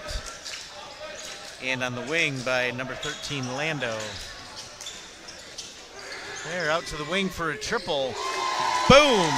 Colton Killiam gets on the scoreboard with a three-point shot. Cuts the lead in half. Mosier thought about the drive, pulled it back out. Schneider will pull the trigger. Didn't catch anything but air on that one. Back come the Comets.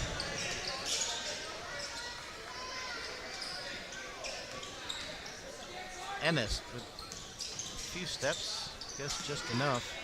And another triple bounces right to Ennis off the front of the rim. He spins. Jump ball. Possession goes to Beaver River. Rose will bring it into Mosier.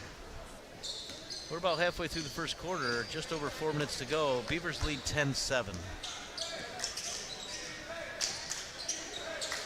Hits Schneider cutting to the basket. The floater is good for two, and Schneider's got the range early. A quick 8 points out of the 12 for Beaver River.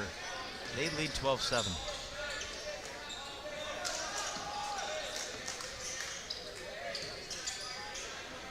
Another triple. That one's long, and Rose is there for the rebound. No, excuse me, that's Mosier.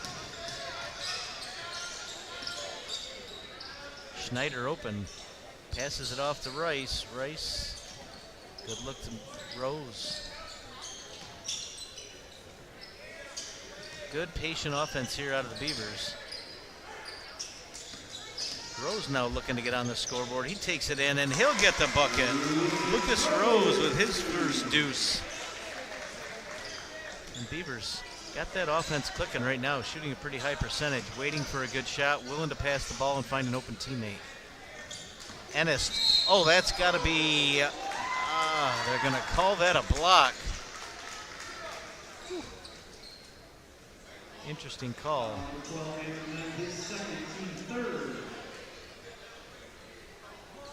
That's two quick fouls on Knight underneath. 30-second timeout, Beaver River.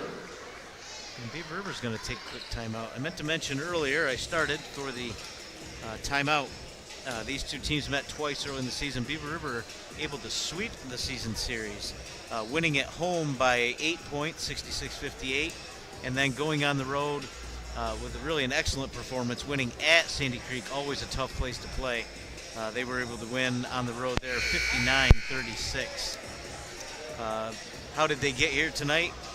Sandy Creek was able to defeat South Louis on the road in the Falcons' home gym with a score of 57-54, while the Beavers were able to outlast Thousand Islands, pulling away late to win 74-52. That got both teams here tonight.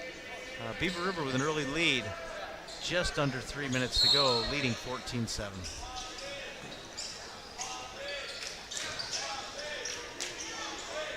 Boy, Ennis, he is a load inside. Offense clearly going to run through number one for the Comets.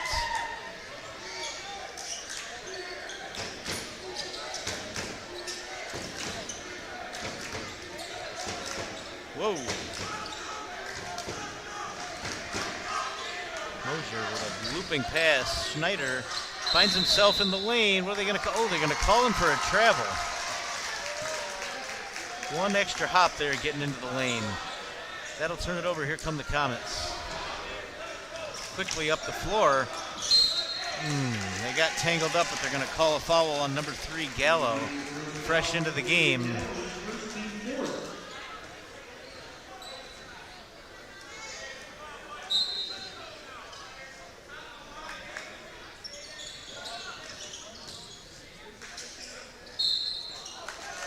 Boy, that whistle's blown pretty frequently on that end of the court. Another foul on the Beavers. That one on Mosier. That'll put Hudson Hunt on the line.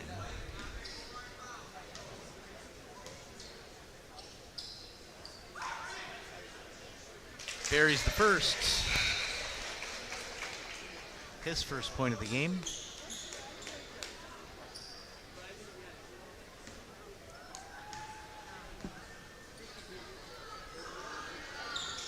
And the second gives Hunt 2 and closes the gap to 3. 14-11's our score. Just over 2 minutes to go, first quarter. Schneider had a quick look, decided not to take it. As has been the case from the start. Good movement from the ball from Beaver River. Rose is going to pump one up left-handed. Nobody home for the rebound. Here come the Comets. Good defense from Gallo. Prevented him from getting around the baseline. Here comes a triple from the corner. Off the side of the backboard. Gallo got somebody trailing. Tried to make the pass to Schneider, but they were waiting for that. Ennis up the side. Ooh. Fighting for the rebound. Carter Rice, well played inside. Fought for position, able to secure the rebound. Schneider gonna pump up a three. Rose is there for the rebound, close inside, and he'll get the deuce. Good offensive rebound. That gives him 2 buckets and 4 points.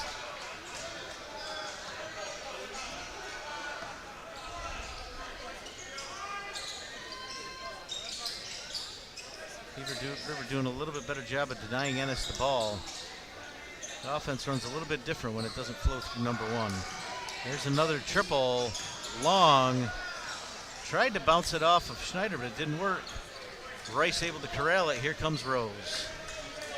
We're under a minute in the first quarter. Schneider wide open. This time passes on the shot.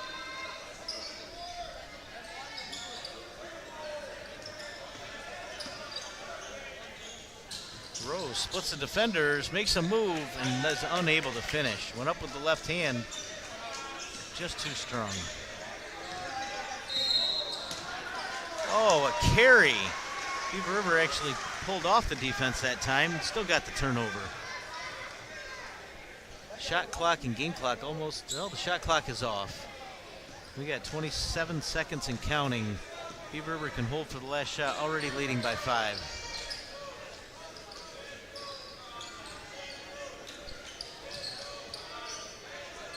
Just a matter of when they want to get the offense started here. Moving it around, just letting that clock tick, tick. Schneider into the lane, and he turns it over. And he might end up with an easy look. No good. Good rebound by Rose. And we're going to end the first quarter with Beaver River leading 16-11. While we've got a break in the action with Beaver River leading by 5, let me mention a local company to the Beavers, and that is Grand Slam Safety. Their products are fully custom. They provide fully custom netting and containment systems for indoor and outdoor sports facilities. Prioritizing safety and quality, Grand Slam Safety designs, fabricates, and installs every product to meet the exact specifications and needs of each customer.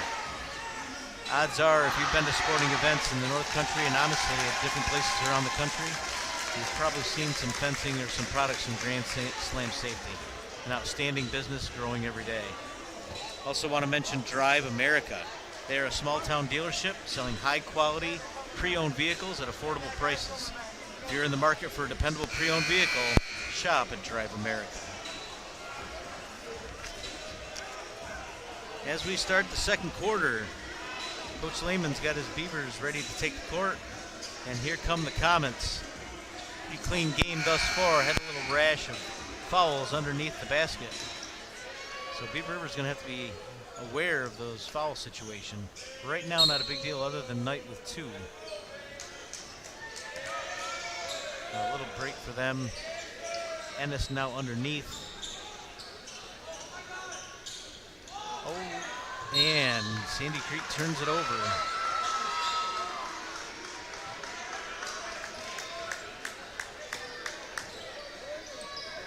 Here come the Beavers, their first possession of the second quarter, as Knight gets ready to check back in. Number 13, Lando, got a hand on it, but Mosier was able to bring it in. Little miscommunication there. Gallo started the cut, pulled back. Rice tried to lead him to the basket.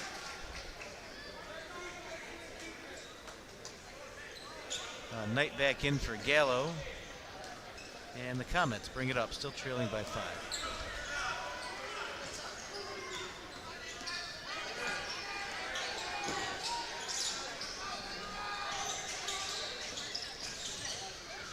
More hands on the ball. Schneider able to come away with it and tries to do the crossover. Finds Knight inside, and he's able to finish. Nice bucket by Knight. Good body control. That's his second bucket. 4 points on the night.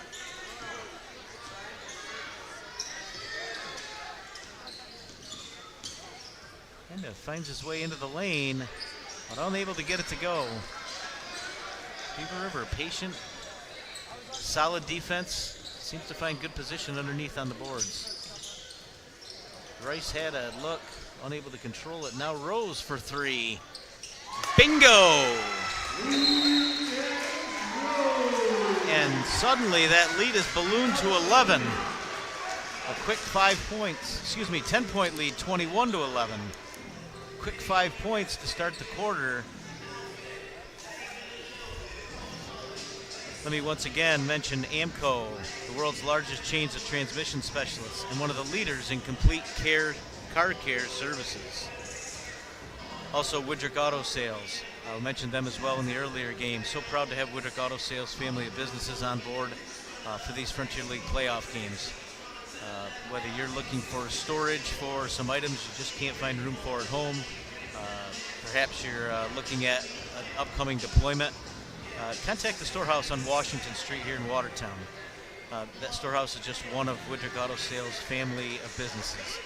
Proud to serve you, and of course, veteran owned.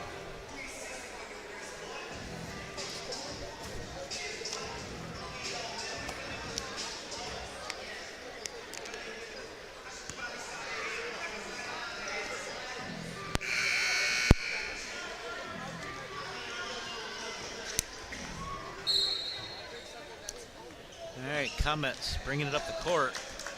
Obviously looking to score, but also looking to fix that little rash of turnovers that's found them in a 10-point hole.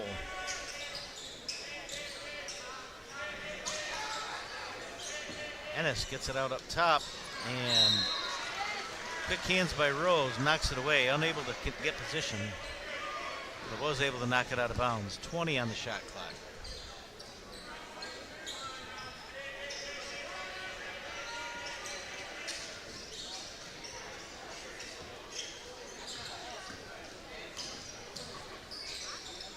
Out for a three from the corner, short.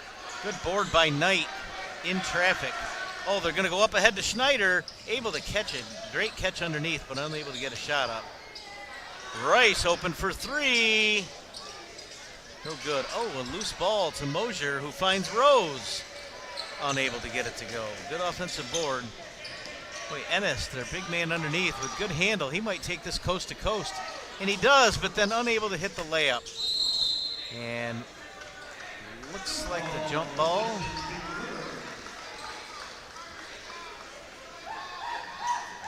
Beaver River possession on the jump ball. Great ball control and movement for Ennis. Was able to get it up the court, got to the basket, and then unable to finish the layup.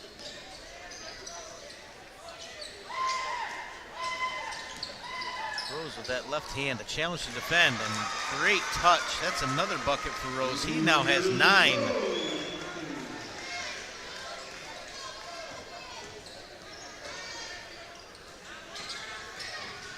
Beaver River, a combination of solid defense and pretty consistent offense. They've now extended this lead, and they continue to hold down that Sandy Creek offense.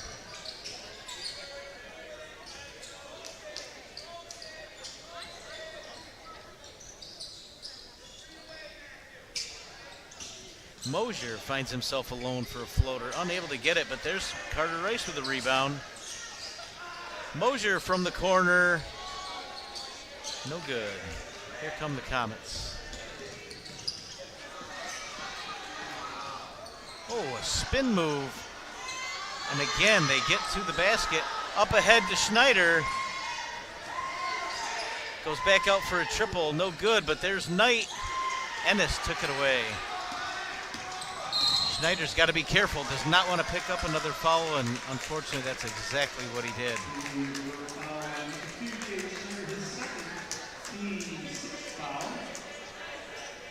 Love the aggressive defense, but also got to play smart. They need him on the court.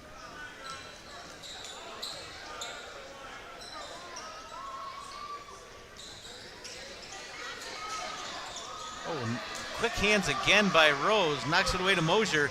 And he's going to take this one. Good spin move for an easy layup. Well played by Aiden Mosier, his first bucket of the game. All 5 starters now on the scoreboard for Beaver River as they've opened up a 14-point advantage.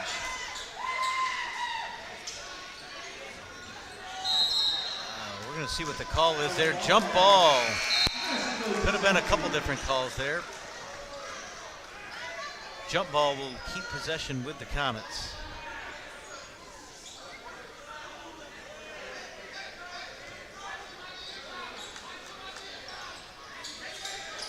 Ball in by Ennis and right back to him. Now they get it outside. Number 4, Caulfield now on the court.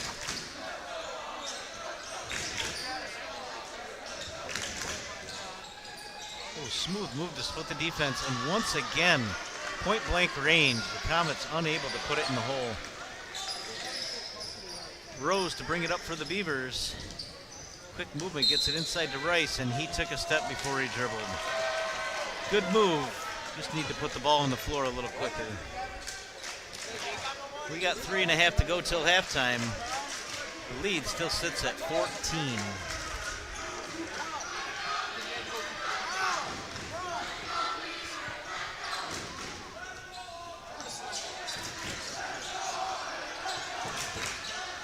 Boom, there's a triple for number 23, Hunt. That gives him 5 on the game.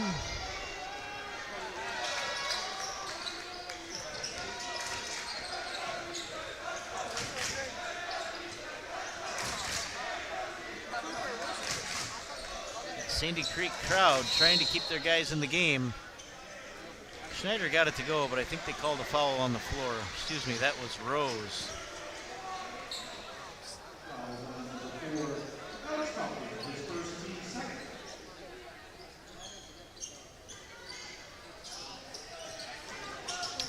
Get it to Knight inside. Quick turnaround. Unable to get it to go. Comets aggressively right down the court. Spin move and a reverse layup. Wow, what a move by Hunt. Fantastic move. And the lead now down to single digits. Beaver River going a little cold from the field, unable to get that offense untracked. Rose for 3. That one's smooth and automatic. Rose now with a dozen. Schneider right there in the passing lane. Crossover, lefty, bucket. Schneider now in double digits with 10. And right away, right back up to a 14-point lead.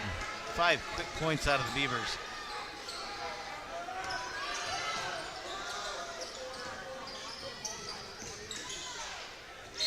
Ennis fouled. If that's Knight, that's his 3rd.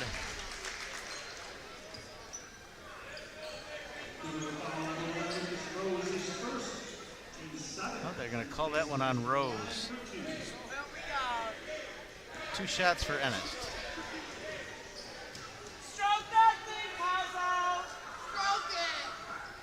First one good for Ennis.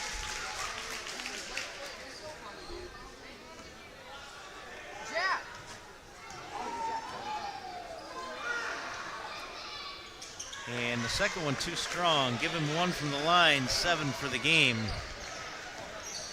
Here come the Beavers, under 2 minutes to go. Rose with that left hand crossover. And I think he might have got Ennis with the foul that time.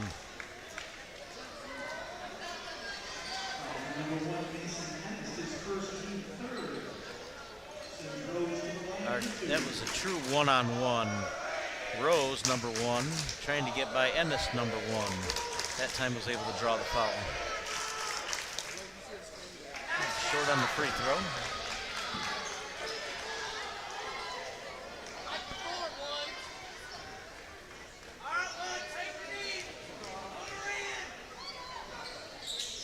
And misses the second. Rose, normally pretty reliable from the line, misses 2. Oh, Ennis got away from him, but nobody there for the Beavers.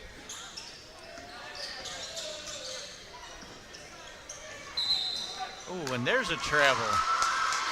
Seen a few of those from both sides tonight, taking off with that first step before the ball's on the floor. Those turnovers starting to pile up for Sandy Creek. Not a good recipe when you're trailing by double digits. Got a minute 20 to go till halftime. Knight goes outside for a three, and he buries it. I don't think Sandy Creek was expecting that one.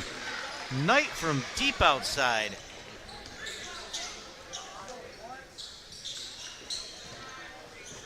Ennis, he took a couple steps. Oh, they're going to call Schneider. That's a big call.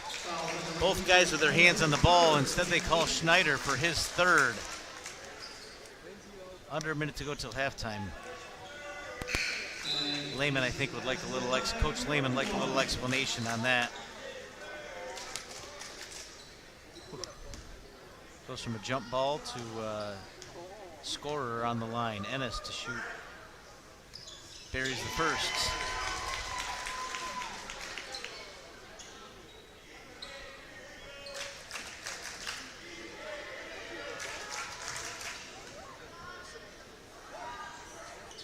And second free throw gives him 9 on the game.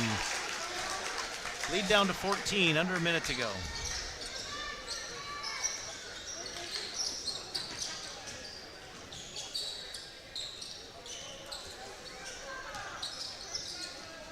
Rose is going to take a three. Long, but there's Gallo for the follow. Well done. Number 3, Gabe Gallo with the rebound and the bucket. About a 3-second differential between the shot clock and game clock.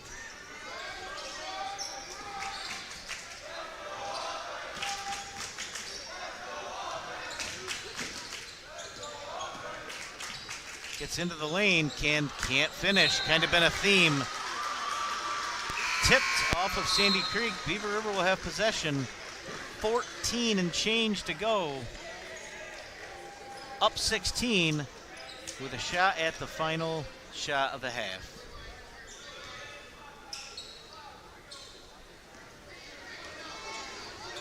Got to think Coach Lehman's going to tell them to make sure their possession is the last possession. Gallo, bucket last time, this time finds Rice, steps back. Knight gets the rebound, but the clock runs out. We're going to head to halftime. Beaver River up 35-19. Both teams to head to the locker room. We'll see what they draw up for the second half.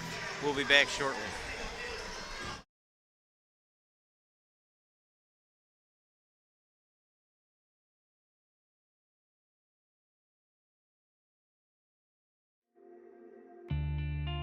Lots of things can make your engine light come on, besides your engine. A loose gas cap, a failed catalytic converter, even your transmission. At AMCO, we know how to diagnose and fix a problem no matter what it is. What makes your car's engine light come on can be confusing. Fortunately, where to take it isn't. That's AMCO.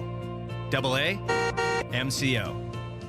Foy Agency is the premier community-oriented insurance agency of the North Country. Built on integrity for over 70 years, Foy Agency provides the highest quality service and advice to all our clients. So when disaster strikes, a pipe breaks, your child's car accident, property theft, or damage, you need Foy Agency on your side. With 3 locations in Deer River, Croghan, and Lowville, stop in today and let us show you why the community has trusted us since 1950. Can you help me with this? It's not working. Sure, I can take a look at that. Can you give me a hand? Take a minute. Hold Can up. you check out this Wait a minute. project? Yeah, hold on just a minute. Only the highest quality sheds and barns are made here at North Country Storage Barns, but it doesn't stop there. We also have gazebos, play sets, indoor and outdoor furniture, and even toys for the kids. If you need me, I'll be in my shed.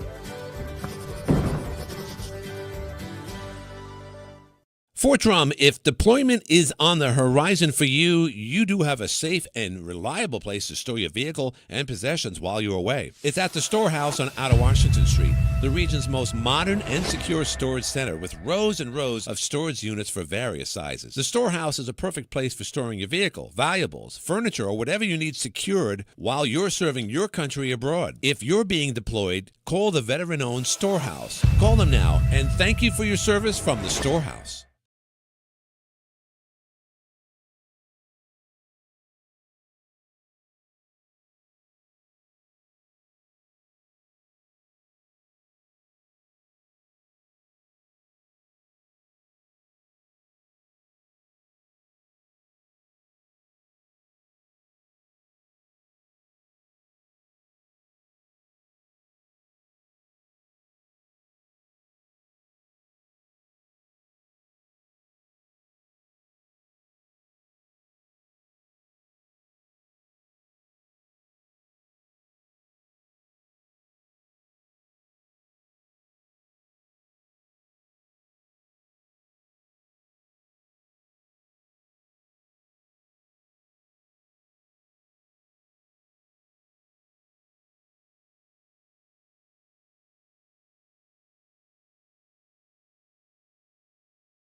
Welcome back, ladies and gentlemen, as we get ready to start the second half. Beaver River will have possession and holding on to a 16-point lead. That defense has caused a lot of turnovers, which has led to some easy points. Combine that with some good three-point shooting, and they've been able to open up a pretty comfortable lead here. We'll see if they can maintain that in the second half.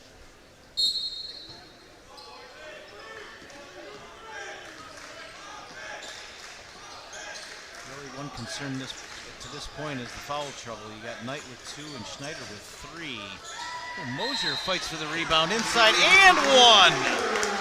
Big play.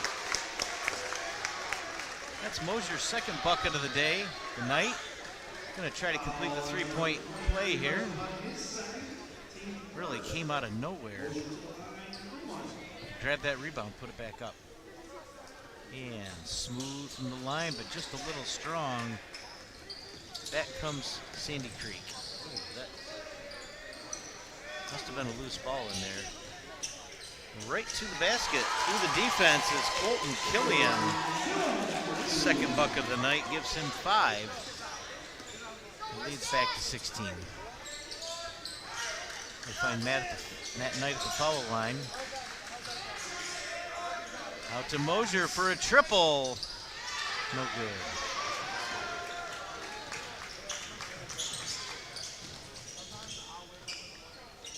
Oh, underneath the basket, but nowhere to go.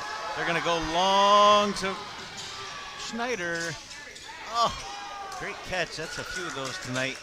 Bring back those wide receiver skills from football field in the fall.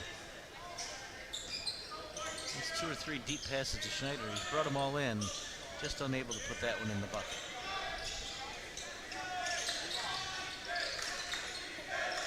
Beaver River really working on the defensive end. Ennis wanted badly to get a shot up, just nowhere to go. And Knight gets the rebound, almost threw it away, but Rhodes able to corral it. Here come the Beavers.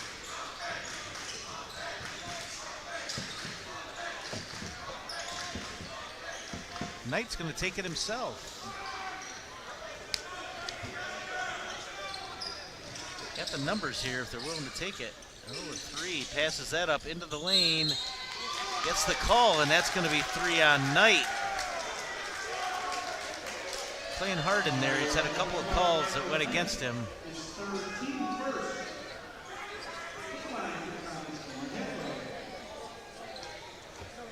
That'll give Hathaway 2 shots from the line. He's yet to break into the scoring column. Let's see if he can do it here. And not on that one. We'll give him one more.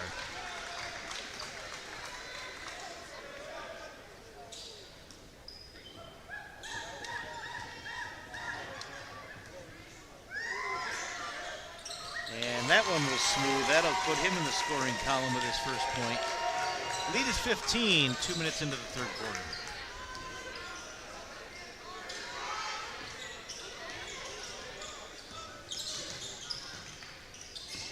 Bryce fakes the 3, goes in. Schneider's not going to fake it. He's going to take it.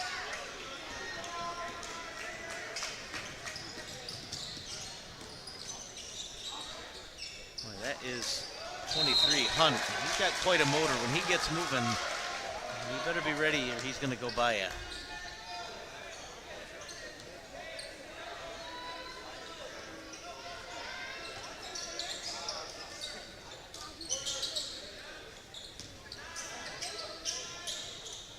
Sandy Creek has not taken a lot of threes. They look like the game plan is to get the ball inside. Beaver River's been ready for it. We'll see if they come out of that and start shooting from the beyond the arc. As of yet, not a lot. They're still working on moving that ball around, getting it inside.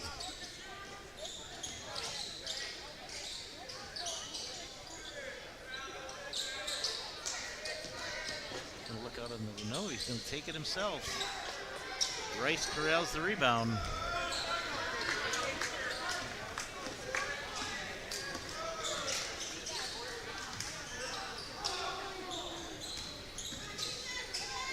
Finds Schneider, passes up the 3, moves in for a 2, and nothing but the bottom.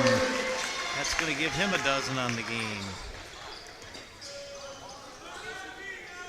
He and Rose with a dozen apiece. Oh, good hands. Great hands. They trapped him in the corner. Mosier and Rice. Here comes Mosier right up the middle of the court. Finds Rice. Good move. Just got a bad bounce. Unable to get it to go. Here comes Ennis. This might be the first time he's touched the ball in the second half. And he's going to take a three, and it's blocked. Mosier got a piece of that. Oh, and there's Hunt on the steal. Oh, that's a huge turnaround. Hudson Hunt with the steal under the basket. Able to go up, get the bucket, and the foul.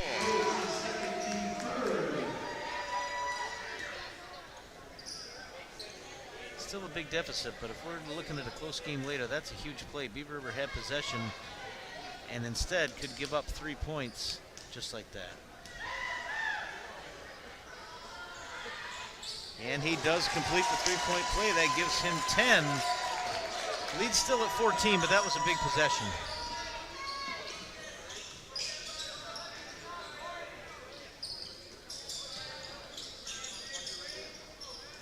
Cross-court pass, catches Rice, who takes it right to the hole.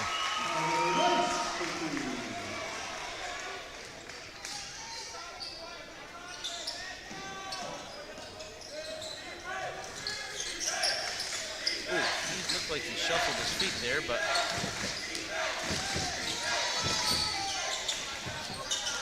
and Ennis tried to get the rebound, ended up knocking it out of bounds. Sensing a little frustration. Sandy Creek getting the ball inside, just not able to finish. Those quick hands of Beaver River have been a factor. We mentioned earlier Grand Slam Safety. They provide fully custom netting and containment systems for indoor and outdoor sports facilities. Prioritizing safety and quality, Grand Slam Safety designs, fabricates, and installs every product to meet the exact specifications and needs of each customer. And of course, we've all heard of Drive America, a small town dealership selling high quality pre-owned vehicles at affordable prices. If you're in the market for a dependable pre-owned vehicle, shop at Drive America.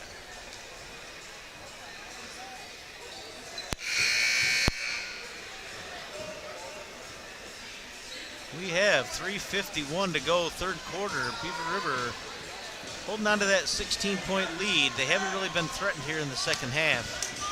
That defense, those quick hands, they'd be able to create some turnovers. They've run some good offense. Sandy Creek kind of maintaining where they were at, but with a 16-point deficit, they got to find a way to climb out of that hole. Now looking at putting on the press. Mosier goes right by, finds himself with an easy bucket. Good handle by Mosier.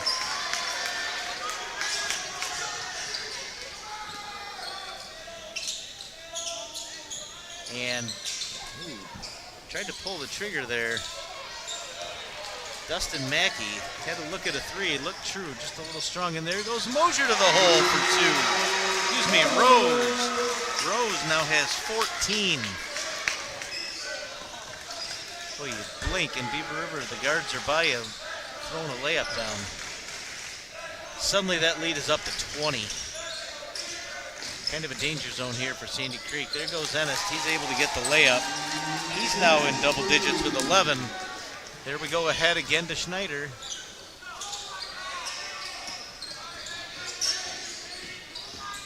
Goes baseline. Good look tonight. Back out to Rice. Bingo! Rice drains a triple.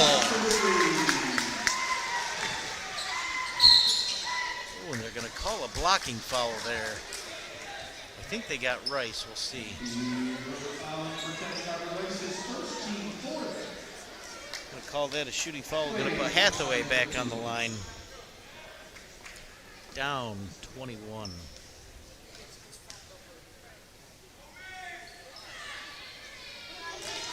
Nothing but Cotton. That one barely moved the net.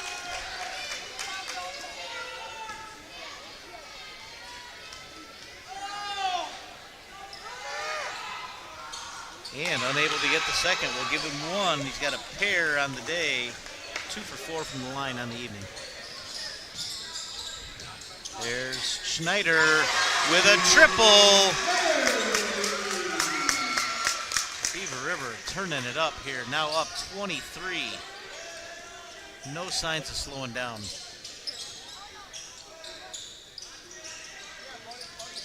And there's more quick hands up ahead to Schneider. Oh!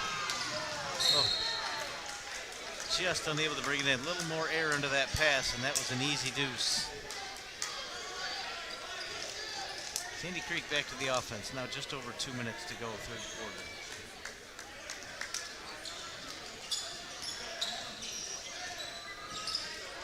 Sandy Creek remaining patient, but at some point they're going to have to turn up the heat a little bit. Oh, good look underneath. Great pass to Mackey for his first bucket of the day. He now has 2. And a timeout by Coach Lehman. That quick timeout gives us a chance to mention AMCO, the world's largest chain of transmission specialists and one of the leaders of complete car care services. Speaking of cars, don't forget Drive America, small town dealership selling high quality pre-owned vehicles at affordable prices. If you're in the market for a dependable pre-owned vehicle, go shop at Drive America.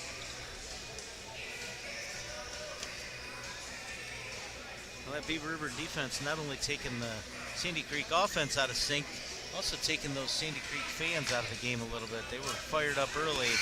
Haven't heard much from them here in the second half, as Beaver River's opened that lead up, then in the 20s for most of this third quarter. Right now leading by 21, 51-30. And they will have the ball coming out of the timeout.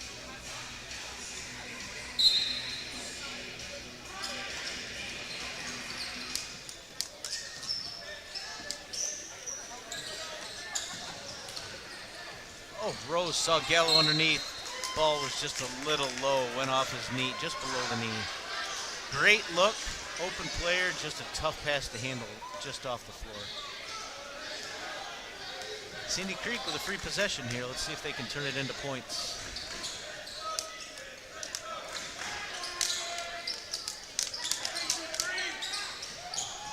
Finally get it inside to Ennis. He hasn't had a look this short in a while. And he gets fouled by Knight. If that's the Knight, that's his 4th.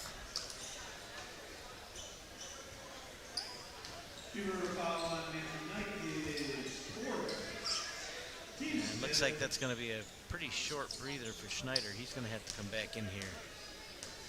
They got to pull Knight. Third quarter, 4th foul. Ennis buries the first.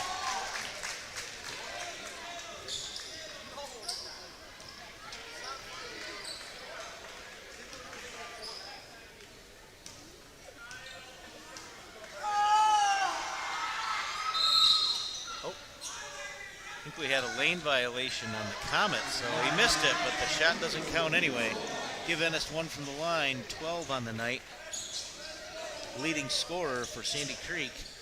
Leads 20 as we approach 1 minute to go in the third quarter.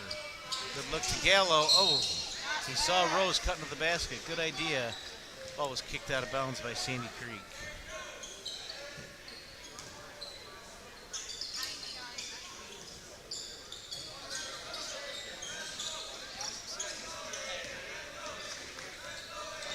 Schneider pauses for a second, then goes to the hole. A little bit out of control. Threw it up left-handed. Got all air. Boy, those quick hands of Beaver River. Knocking so many balls away. And there's the bucket. I think that was Hunt, who now has a dozen. And a turnover. Ennis with the steal. And he's able to score.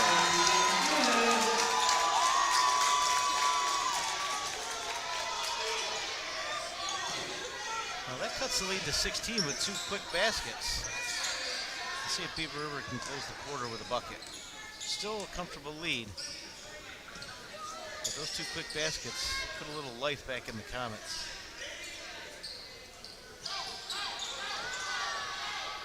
4 seconds, Schneider with a deep triple. And that'll end the third quarter. Wow, Ennis put that one on the line. It wasn't good either way. Could have jolted the crowd a little bit. End of the third quarter, Beaver River leading by 16, 51-35. I'm going to take a moment once again to mention Woodrick Auto Sales. NBC Watertown, proud to have Woodrick Auto Sales family of businesses on board for these Frontier League high school basketball playoffs. If deployment's on your horizon, or you simply need a safe and reliable place to store your personal and valuable items, contact the Storehouse on Washington Street here in Watertown. The Storehouse is one of Woodrick Auto Sales family of businesses, veteran-owned and proud to serve you. And also from the Beaver River area, Grand Slam Safety. Grand Slam Safety provides fully custom netting and containment systems for indoor and outdoor sports facilities. Prioritizing safety and quality, Grand Slam Safety designs, fabricates, and installs every product to meet the exact specifications and needs of each customer. Very appreciative of all of our sponsors who help us to bring this action to you tonight.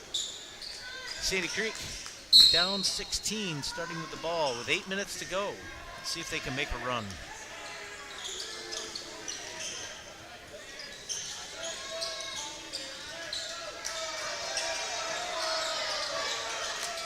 Here's a triple, a little long. Rebound out to Schneider. Beaver River did bring Knight back into the game, starting the fourth quarter with those 4 fouls. Let's see if he can stay on the floor. He's got the ball to start. Mosier with a good move to get open for 3, couldn't get it to go.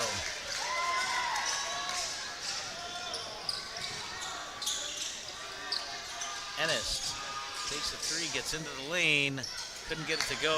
Good position from Rice, fighting for the rebound.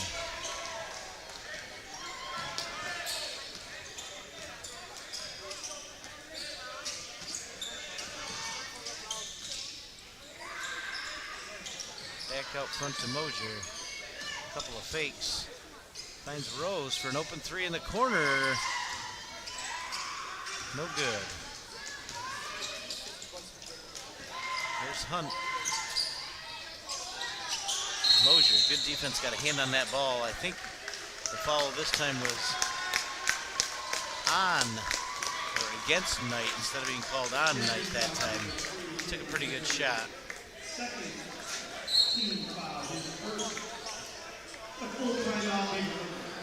Beaver River going to take a timeout. Gives me a chance once again to take a second to thank a couple of our sponsors.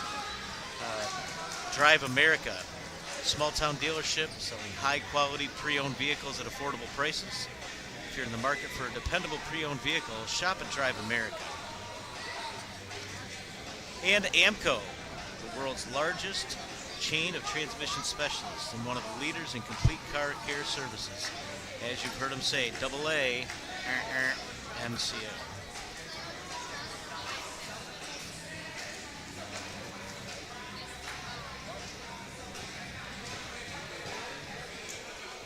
Sandy Creek looking for some offense here. As time ticks away, their chances get slimmer and slimmer. Down 16, they're going to have to find some points and find them in a hurry. Obviously, they've got great production from Ennis already tonight with 14 and Hunt with a dozen.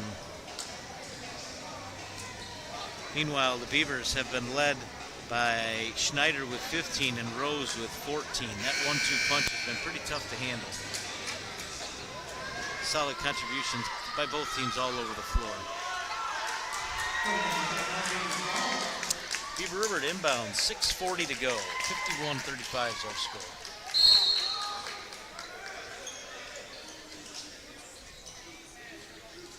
Long cross-court pass. Rice had Knight. Decided to hold it out.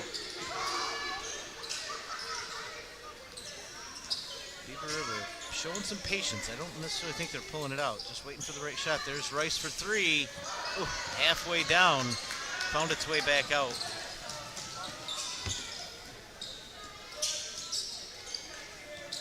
Here's Ennis. You got to think he's going to go. No, he passed it up. That one off the leg of the Beavers, we think. That was the call. Ennis to bring it in. Long cross-court pass. Hey, good look inside. Went right through the hands of Hunt. Found its way to Ennis. And then Hunt for the follow. Had good position inside. He's got 14. And our lead is down to 14. Beaver River on a bit of a dry spell here offensively. Ooh, they find Mosier cutting. He decides to pull it back out. Cross court to Rice, into the corner for Schneider, who goes right by the defense, and he's hammered. Killiam caught him going up. That's going to be two. Two free throws coming for Schneider.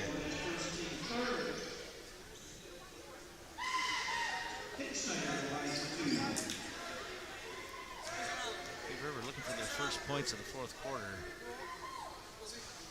Still nothing on the board. Let's see if Schneider can convert this second free throw.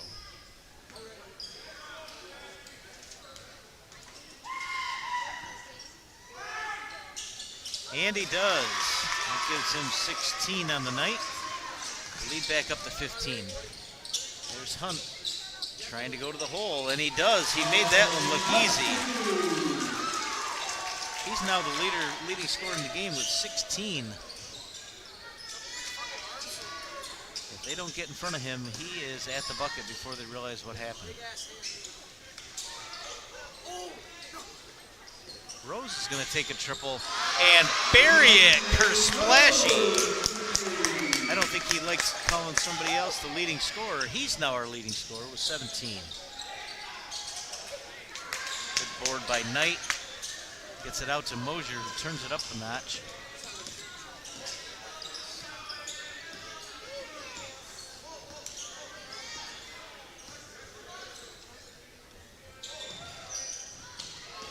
Rose inside tonight. He'd like to get in the scoring column again. But back out to Rose. Ooh, and he foot slipped there. Good call, unfortunately.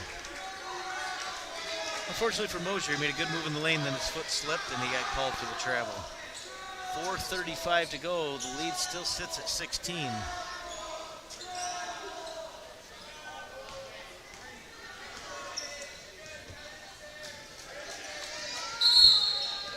And we got a timeout for the Comets. Let me take this opportunity to thank a couple sponsors one more time, starting with Grand Slam Safety. Grand Slam Safety provides fully custom netting and containment systems for indoor and outdoor sports facilities. Prioritizing safety and quality, Grand Slam Safety designs, fabricates, and installs every product to meet the exact specifications and needs of the customer. And of course, I want to finish up one more time with Woodrick Auto Sales. NBC Watertown, proud to have Woodrick Auto Sales family of businesses on board for both of these Frontier League high school playoff games tonight. If deployment is in your near future, or if you just need a safe place to store some of your valuables, contact the storehouse located right there on Washington Street in Watertown. Just one example of the Woodrick Auto Sales family of businesses. Proud to serve you, and very important to mention they are veteran owned.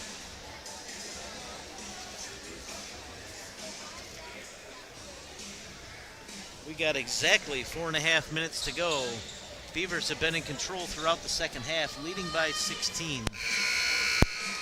Not too late for Sandy Creek, but the time is now. They're going to have to find some points pretty quickly and keep Beaver River off the scoreboard.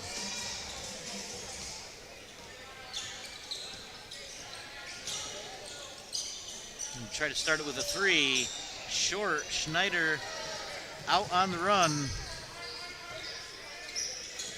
Hits Rice. Wisely going to pull it back out. If they get a good look, they're going to take it, but if not, take it out, run some of that clock. Rose like that look.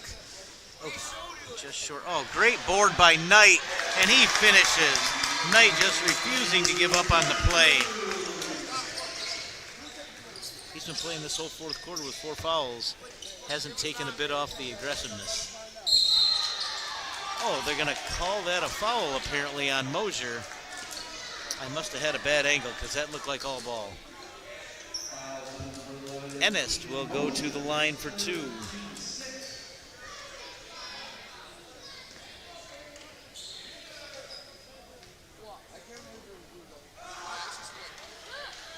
Ennis Ennis buries the first.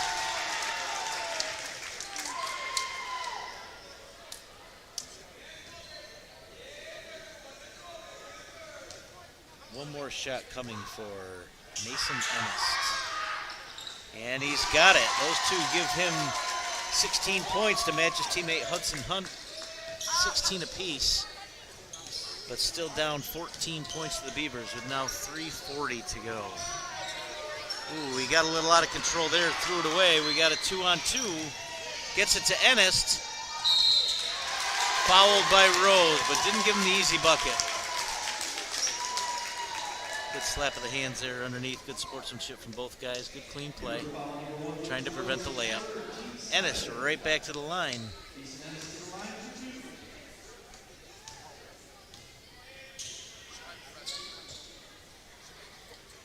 First one long and left. One more coming for Ennis.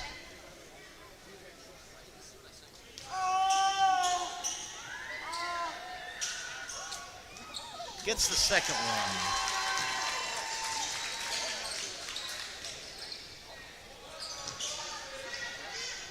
Good pass up the court to Schneider. He goes right into the lane, dishes it to Rice. Oh, he misses the short one. Here comes Ennis. Throws it underneath, and a couple of deflections later, it goes off of Hunt and out of bounds. Beaver River possession. 3:11 to go.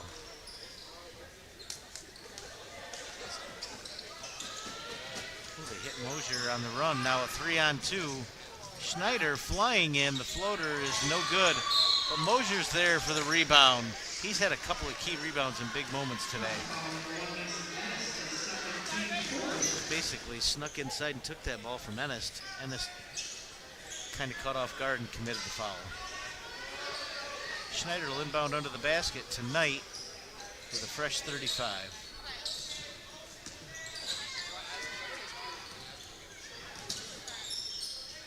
Boy, Hunt just as ferocious on defense as he is on offense. Schneider gets inside, had it knocked away, corralled the ball in the air, able to finish with the left-handed scoop, and now a chance to get a three-point play.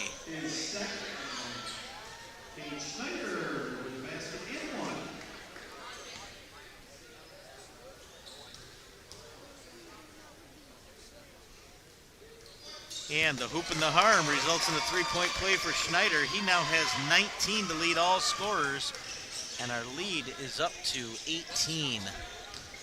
Hunt inside, refusing to give up. They've had trouble with him all day. That gives him 18. Mosier right back the other way. Finds Rice out front. Schneider calling for it, now has it.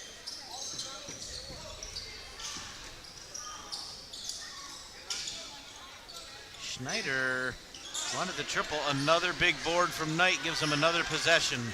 Chance to take 30 more seconds off the clock. Timeout from Coach Lehman.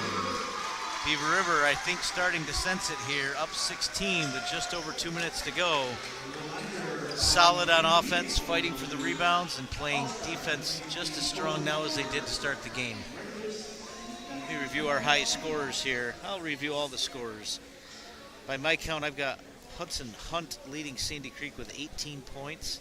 Number 1, Mason Ennis with 17.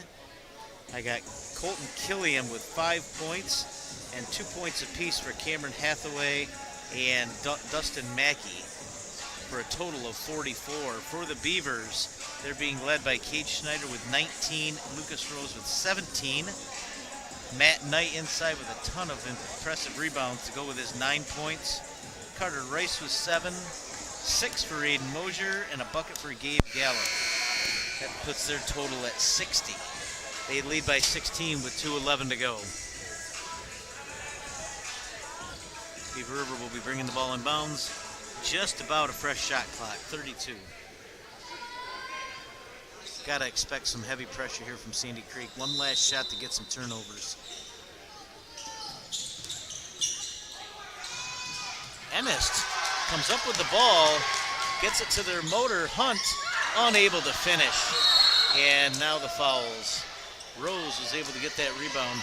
Great hustle and effort by Ennis to pull off the steal, but Hunt was unable to finish under the basket.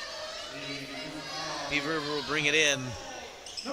Sandy Creek putting on a man-to-man press here, hoping to create a few turnovers late. Mosier able to turn the corner, tiptoe down the line, break that press, and they're going to call the foul on number 4, Caulfield.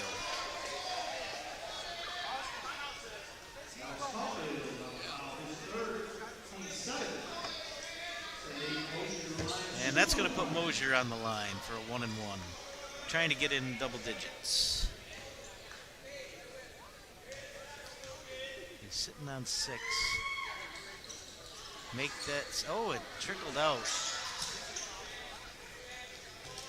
Ahead to Hunt, who's going to take it to the hole, but Schneider able to knock it away.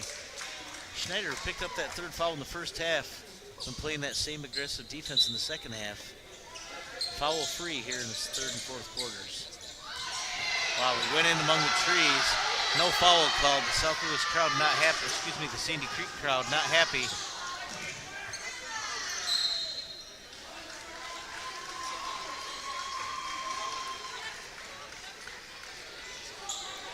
Beaver River ball under their own basket. 1:37 to go. That lead's still at 16. Sandy Creek has decided not to foul.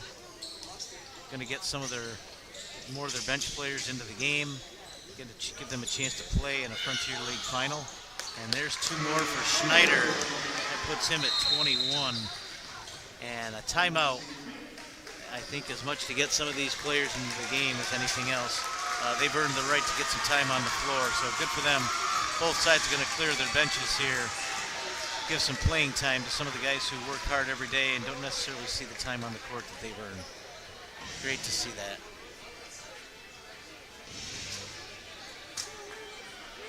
We'll try to get a shout out to these guys. Looks like Beaver River is going to bring in fresh sophomore Tyler Bolivar, sophomore Joseph Zuniga, senior Jared Raines. See who else we got here. Junior Andrew Chartrand. And Ethan Mosier. And for the Comets, we got number 40, Ben Erickson, number 30, Andrew Hahn. Still in the game is 13, Lando. I got to apologize. We got 5 on the court, and I don't have a name for that number. There's a bucket for Sandy Creek. Sounds like number 5 is Stanton with the bucket. We are under a minute. There's another turnover. Sandy Creek coming up the court. 62-46. Nice pass inside. Great look, but unable to finish the layup. Got a jump ball. Possession will go to Beaver River. Great look inside from Stanton. That was a great pass.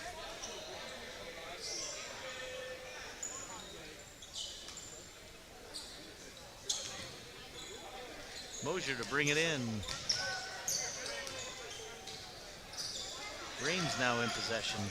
Beaver River got to watch that 10-second count. Better get the ball over half court. Raines does do that. And just with the foot over the line, going to turn it over and back. Did a good job to beat that 10-second count, but then stepped on the line. Sandy Creek possession, 37 seconds to go.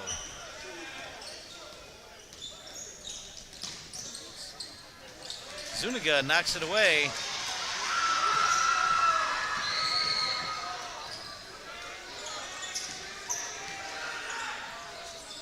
Raines gonna pump one up. Oh, the crowd wanted the triple there, but unable to get it to go. We're down to our last 10 seconds. Oh, good. Zuniga corrals another rebound, and he's gonna dribble it out. And with that, the Beaver River Beavers have claimed the C Division Championship. Great job by both teams. A hard-fought game, but Beaver River really controlled it from the first quarter on. and they are your C Division champions. I'd like to take this opportunity to thank you all for joining us here on NBC Watertown tonight. Hopefully, if you can't be here in person tomorrow night, join us on the live stream. Tomorrow night, we will start with the D Division final and then wrap it up with the B Division final between Lowville and General Brown. Until then, have a great evening. We'll see everybody tomorrow.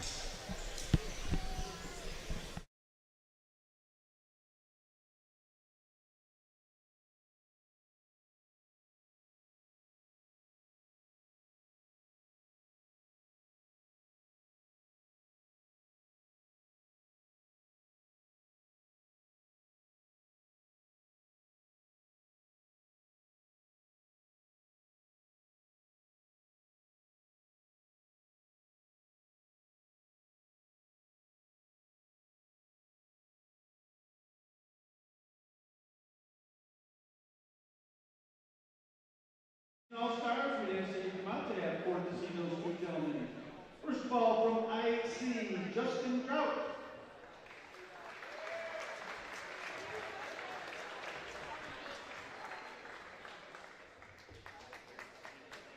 Also from IHC, Bobby O'Connor.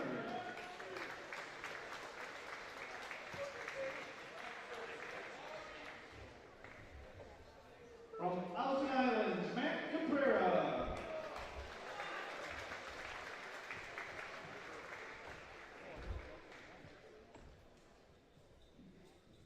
Also from Thousand Islands, Ryan Padlock.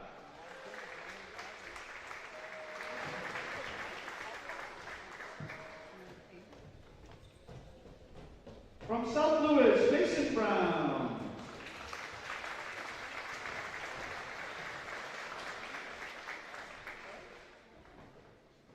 Also from South Louis, Aiden McGuire.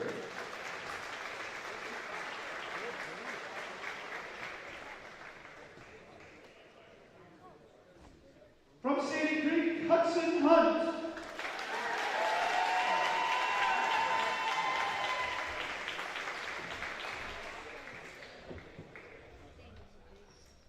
Also from Sandy Creek, Mason Ennis.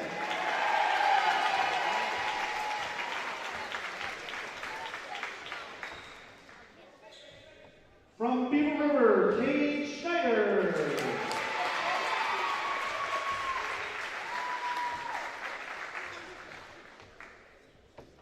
And from Beaver River, Lucas Rose.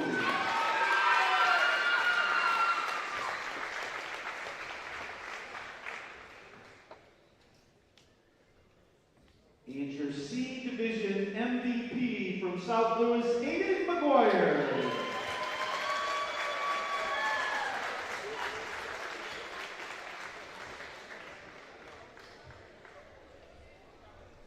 And the C Division Coach of the Year from Beaver River, Zach Lehman.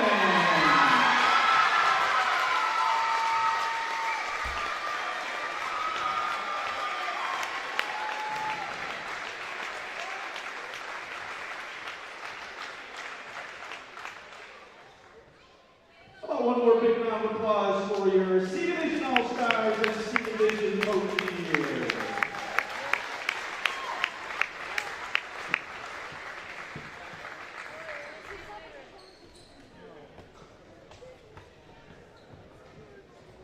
And now your C Division regular season and tournament champions, the Beaver River Beavers.